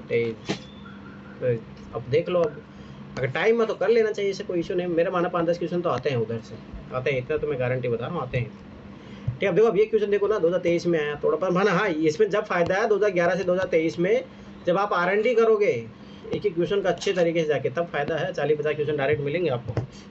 अब देखो मैंने फिर बोला तो wetland is very very important, हर साल क्वेश्चन आ रहा है वेटलैंड से। कोलेरू झील है, अब देखो ध्यान से देखना, कोलेरू झील के बारे में थोड़ा बहुत ही पता होगा, ये आंध्र प्रदेश और तमिलनाडु की बॉर्डर पे है, पहली बात। ठीक है, अब देखो यहीं से पता होता, मूसी नदी नहीं, ये है गोदावरी और कृष्णा नदी के संगम पे है। अब देखो यही क्वेश्चन आपकी बार पूछा था। ठीक है, तो पहली बात ये गलत है। अरे मिलान वाले मैंने बोला ही था कि कभी तीनों मिलान बहुत रेयर चांसेस होता सही होने के। ठीक है, अब देखो केवला देव घाना राष्ट्रीय उद्यान, मैंने आज अम्मी से पूछा था कि ये मोंटी रिकॉर्ड में है, और मैंने बोला था ये राजस्थान में है। ठीक है, अरे राजस्थान के भरतपुर इलाके में है भाई, भरतपुर में चंबल अम्बल बहती है नहीं, तो ये याद रखना कि बाण गंगा नदी पे। अरे नगीना तुम तो वहीं से तो हो, भरतपुर से हो ना तुम? हाँ सर, भरतपुर से ही। तो ये केवला देव गए हो? गई हूँ बट स्कूल टाइम में, उसके बाद जाने का मन। ठीक है, तो यार अगले गंभीरा एक नदी है, गंभीरा और बाण गंगा नदी पे। हाँ गंभीरी और बाण गंगा नदी के संगम पे है। ठीक है, तो ये गलत है ये भी। अब चंबल अम्बल भाई इधर कोटा से बहती है, अगर थोड़ा बहुत राजस्थान का, कोई राजस्थान से उसको थोड़ा बहुत आइडिया हो, कोटा से बहती है, कहाँ भरतपुर इधर है। चंबल का पानी आ रहा है मतलब, अरे वो नहरों के थ्रू आ रहा है ना, ये सोचो ये नदियों के संगम बोल रहा है, प्रॉपर नहीं आ रही है। अरे नदियों का संगम बोल रहा है, वो गलत है ना। अब देखो हरि के आर्द्र भूमि याद रखना, ये व्यास और सतलुज के संगम पे है, तो ये चीज़ ये सही है। 3 फैक्ट में से एक सही होता है, तो ये चीज़ याद रखना। ठीक है, दूसरी बात ये चीज़ याद रखना, मूसी नदी के किनारे याद रखना हैदराबाद बसा हुआ है। अब ऐसे करके R&D करना, जैसे मैं कुछ क्वेश्चनों को तो बता देता हूँ, मैं फिर बता रहा हूँ, ऐसे करो, एक चीज़ पता होनी चाहिए, यूपीएससी में बहुत हेल्प मिलती है। अब देखो मूसी नदी किनारे हैदराबाद बसा हुआ है, ये याद रखना, यूपीएससी ऐसे ही क्वेश्चन पूछती है। अरे 3-4 बार क्वेश्चन आया है, ये चीज़ याद रखना। अब देखो ये वाला है, और ये कोलेरू झील किस लिए फेमस है मालूम है सर? ये जो साइबेरियन सारस होते हैं ना, और चित्तित औलाद, वो सर्दियों में यहाँ वो करने आती है। अरे दूसरी बड़ी सबसे बड़ी बात है भाई, इसरो का रॉकेट लॉन्चर है इसके जस्ट पास में, श्रीहरिकोटा। और ये ताजे पानी की झील है। ठीक है, आगे देखो, अरे तमिलनाडु और आंध्र प्रदेश बॉर्डर पे, याद रखना ये चीज़ एकदम, दोनों की ऐसे बॉर्डर पे, आधा पार्ट उधर आधा पार्ट इधर है। ठीक है, चलो अब देखो ध्यान देखना, कौन सा एक बात है षड दर्शन का भाग नहीं, याद करो, पहले भी क्वेश्चन आया था, याद करो सांख्य वाला। अब देखो उस पर R&D कर लेते तो इसका फायदा हो जाता। अब मैं फिर बताऊँ, ये फायदे हैं PYQ पे रिसर्च करने के। अब देखो ध्यान समझना, थोड़ा बहुत भी अगर आइडिया हो, ठीक है, न्याय के बारे में, अब देखो इसके सबके कौन इनके वो है, ठीक है, पता होनी चाहिए। चलो मैं बता दूँ थोड़ा बहुत। अब तो ध्यान देखना, लोकायत अगर थोड़ा बहुत भी आइडिया होगा तो सबसे खराब माना जाता है। लोकायत याद रखना चारवाक का है, चारवाक की फिलोसफी, खाओ पियो घी पियो मांग के भी कोई दिक्कत नहीं है मतलब उसका ये है मज़ा। अगर तुम्हें भाई देखो ध्यान समझना, चारवाक फिलोसफी ये थी, अगर तुम्हें कहीं से धन उधार मिल रहा है और तुम उसे ऐसो आराम कर सकते हो तो करो, कोई दिक्कत नहीं, उसे चुकाने की टेंशन मत लो अपने भारतीय जो संस्कृति है उसके खिलाफ है ये चीज़ याद रखना। भारतीय कल्चर ऐसा नहीं है, हमेशा कोई भी चीज़ आता है ना उसको दायित्व सौंपा किया। अगर भारतीय संस्कृति अगर आप अच्छे से पढ़ोगे तो हर चीज़ का दायित्व, नेचर के प्रति सोचो दायित्व समझा गया, नदियों के प्रति दायित्व समझाया गया, एक मातृ ऋण होता है, पितृ ऋण होता है, गुरु ऋण होता है, सब चीज़ों के प्रति दायित्व दिया गया। तो ये तो कभी फिलोसफी भारतीय फिलोसफी का पार्ट नहीं बनेगा ना, यही आंसर है, सरदर्शन का भाग नहीं है। ठीक है, ये सारे हैं, मीमांसा है, वेदांत है, न्याय है, वैशेषिक है, सांख्य और योग है। अब ध्यान से समझो, मैं बता रहा हूँ कुछ जो चीज़ें देख लेना। सांख्य याद रखना, इसमें बात की जाती है प्रकृति और पुरुष के बारे में, याद करो आत्मा वाला कॉन्सेप्ट था। ठीक है, योग में प्रकृति से पुरुष की मुक्ति है। ठीक है, योग में जो बताया गया है कि प्रकृति से मनुष्य कैसे मुक्त हो सकता है, तो उसे योग उसका माध्यम है। न्याय याद रखना कि तार्किक विश्लेषण है, लॉजिकल बातें की गई है न्याय वाले में। वैशेषिक में ब्रह्मांड की वास्तविक तथा वस्तुगत दर्शन के बारे में बात किया गया। मीमांसा में याद रखना किसका योग प्रकृति से पुरुष की मुक्ति। ठीक है, न्याय है तार्किक विश्लेषण, वैशेषिक है ब्रह्मांड की वास्तविक तथा वस्तुगत दर्शन, मीमांसा जो है संहिता तथा वेद के ब्राह्मण भाग का विश्लेषण करता है, और वेदांत याद रखने भारतीय दर्शन का चरमोत्कर्ष, मतलब यहाँ पे बहुत ज़्यादा हाई लेवल पे चले जाता है। दूसरी एक चीज़ याद रखना, इनके ना कौन कौन प्रवर्तक थे वो याद रखना, जैसे महर्षि कर्णाद हो गया। ठीक है, ये सब याद रखना, इनके वो भी देख लेना। ठीक है, अब देखो ये यूपीएससी ने क्वेश्चन पूछा है कि ये जो दर्शन है ना, इनको दो भागों में बांटा गया है। एक मीमांसा का है, संहिता तथा वेद के ब्राह्मण तथा भाग का विश्लेषण। हाँ बोलो। और एक नास्तिक होते हैं, नास्तिक में 3 दर्शन, लोकायत, कपालिक और चार्वाक, और आस्तिक के 6 दर्शन, सांख्य, योग, वैशेषिक, न्याय, पूर्व मीमांसा, उत्तर मीमांसा। ठीक है, वो तो हाँ वो बात भी सही है। अब देखो ये क्वेश्चन देखो आपकी बार रिपीट हुआ 2023 में, ध्यान से समझ लेना। याद आया वो क्वेश्चन, पूर्वी घाट पश्चिमी घाट वाला, महादेव पाड़िया, ये सब। अब देखो ध्यान से समझना। अब मैं एक चीज़ बताता हूँ इस क्वेश्चन को करने का तरीका। 1 2 देखो 4 मिलान वाले मोस्टली 2 ये सही होते हैं, ये देख लो जाके, इतिहास ऐसे ही रहा है। चलो ठीक है, पकड़ते हैं इस क्वेश्चन को। अगर थोड़ा बहुत भी अगर आइडिया हो, जैसे मैं जो पता कार्डमम पहाड़ियों में मुझे पता है इलायची उगाया जाता है, और मुझे इतना पता है कि केरल में कार्डमम पहाड़ियाँ जो है केरल में। अब मैंने बोला था कोरोमंडल तट किधर है, ये पूरी घाट है, और पश्चिमी घाट में कार्डमम पहाड़ियाँ पाई जाती है, ये तो गलत है। पहली बात याद रखना है चीज़। तो ये बोलोगे तो मालाबार तट है, इधर मालाबार तट होता है, ये कोंकण तट है, ये गोवा तट है, ये याद रखना है चीज़ें। देखो ये होता है कोंकण तट, गुजरात और महाराष्ट्र वाला, फिर गोवा तट आता है, फिर कन्नड़ वो भी आता है, फिर आता मालाबार तट, इधर होता है कोरोमंडल तट। ठीक है, तो पहली बात तो ये मालाबार तट के नज़दीक है। दूसरी बात याद रखना कि इडुक्की जो डिस्ट्रिक्ट है केरल में पाया जाता है, ये मुझे पता था, ऐसे भी इलायची पहाड़ियाँ है, इलायची पहाड़ियाँ जो केरल में पाई जाती है इडुक्की डिस्ट्रिक्ट में। ठीक है, तो ये तो पहला गलत हो गया, ध्यान से समझना। कैमूर पहाड़ियाँ यूपीएससी ने अब की बार पूछा 2023 में, मैं फिर बार बता रहा हूँ, ये आगे पूछेगा। कैमूर पहाड़ियाँ याद रखना पूरी घाट का हिस्सा है। ठीक है, पूरी घाट मतलब ये वाला कैमूर पहाड़ियाँ, ना कि कोंकण तट। अब देखो कोंकण तट मैंने बोला था ना इधर है, अभी देखो ये चीज़ें एक ही चीज़ पता होनी चाहिए, गलत हो गया।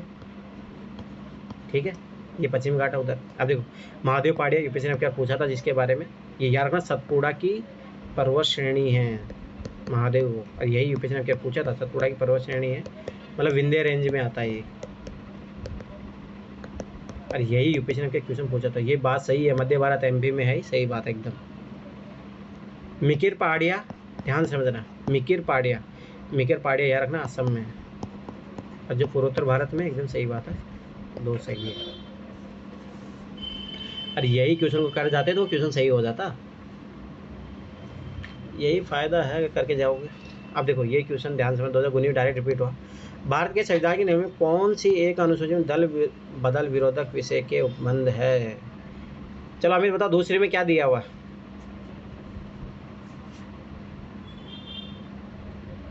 अनुसूची याद नहीं, फोड़ दो तुम लोग। शेड्यूल मैंने बोला था इम्पोर्टेंट है, हर साल क्वेश्चन आता है वहाँ से।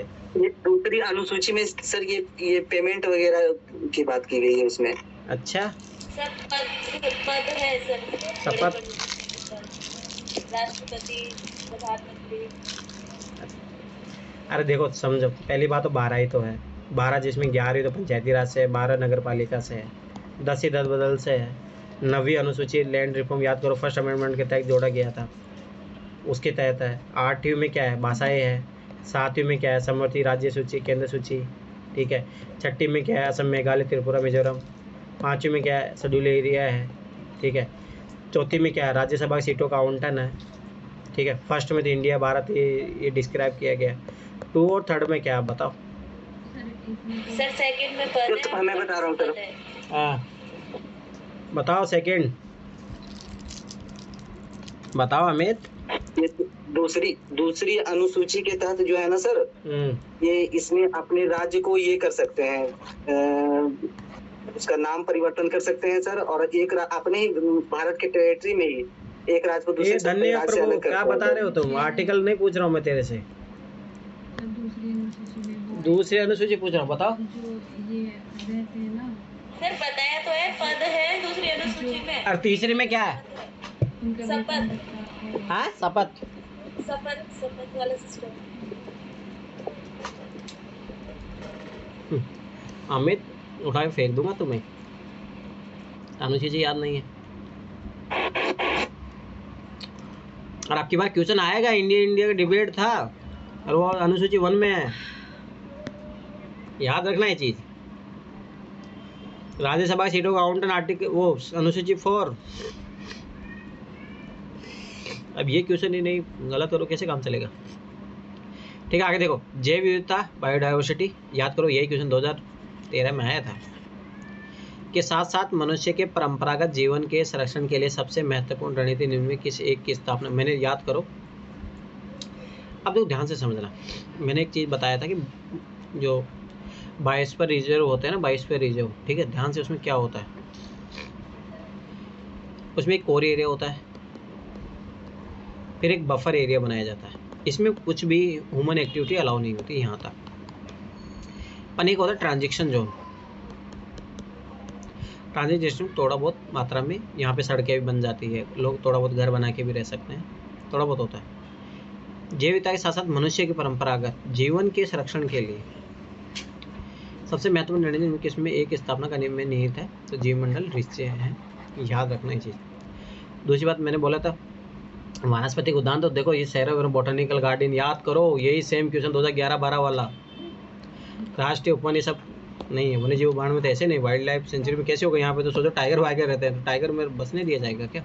नो। पहली बात तो ये चीज़ याद रखना, 2020 में आया था क्वेश्चन। दूसरी बात देखो, एक मैं ट्रिक बता रहा हूँ, मतलब ये मैंने खुद ने खोजा, अभी तक आपको कोई ऐसे बताएगा भी नहीं, और मेरा मानना कि मतलब ये इसमें ऐसा रहता है 50-60 रेशियो रहता है, जैसे आपके 2023 में लगाते तो 1-2 क्वेश्चन सही हो जाते। ऑब्जर्व करना, मैं ऐसा नहीं बता रहा हूँ आप खेलो या नहीं खेलो, जैसे मेरा एक ऑब्जर्वेशन रहा है, मैं जब 2020 में जब मैंने पहली बार खोजना शुरू किया था ना, ट्रिक व्रिक क्या है, कैसे है, क्या है, तो मैंने एक चीज़ खोजी थी, पर हर जगह मन नहीं लगता है फिर भी, पर मेरा मानना कि अगर 10 क्वेश्चन आप इस बिहाफ में करते हो तो 5 क्वेश्चन तो सही है, 100% सही निकलेंगे, 5 गलत भी हो गए फिर भी फायदे में रहोगे। पर देखना, ध्यान से देखना, 2023 के पेपर में लगी थी हिंदी का जो रहता है, जैसे आप मोस्टली हिंदी में सॉल्व करोगे, हिंदी में जब एक ऐसा एक्स्ट्रा वर्ड लिखा रहता है, देखो मैं एक ऐसे बताता नहीं हूँ इसको, पर मैं खुद का अनुभव बता रहा हूँ, मैंने जब काम किया था, देखना 2023 में भी लगी है ये, और ये ट्रिक मुझे 2020 में पता थी, देखो लो। हाँ हेल्प हो, हाँ। तो ये जो रहता है, जब भी कोई एक्स्ट्रा वर्ड लिखा रहे तो समझ लेना उसका आंसर आने की प्रोबेबिलिटी है।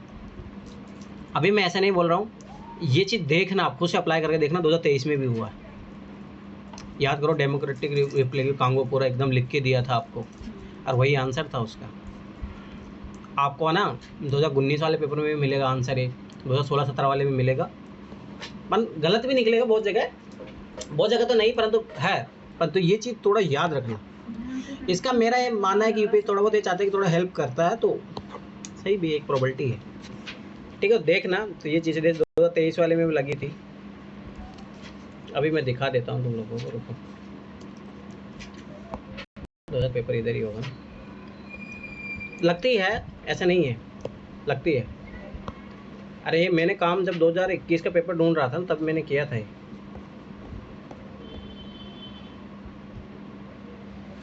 ध्यान से देखना, ये देखो ये आंसर, इसका देखो सी आंसर है 7वें का। ये होता है, मतलब मैंने देखा है, मतलब मेरा ऑब्जर्वेशन रहा है, ऐसा नहीं मैंने एक भाई एक क्वेश्चन पे काम किया हुआ है। तो ये है, ये देखो इसका आंसर ये था। और ऐसा नहीं बहुत सारे क्वेश्चनों में नहीं मिलेगा आपको, ये बहुत 1-2 क्वेश्चनों में मिलता है पेपर में, हर एक पेपर में, ठीक है। जहाँ पे यहाँ पे तो देखो तीनों पे लिख दिया, वो नहीं मतलब नहीं है, पर इस टाइप के जब क्वेश्चन रहते हैं ना, अब देखो यहाँ पे देखो, जैसे यहाँ पे नहीं है, यहाँ पे पर देखो ये लगाना था, कच्छ भूमि है तो ये लगाना था, तो ये चीज़ भी याद रखना। तो मैं फिर बता रहा हूँ ना, देख ऑब्जर्व करना तो आपको थोड़ा आइडिया लगेगा। चलो ठीक है।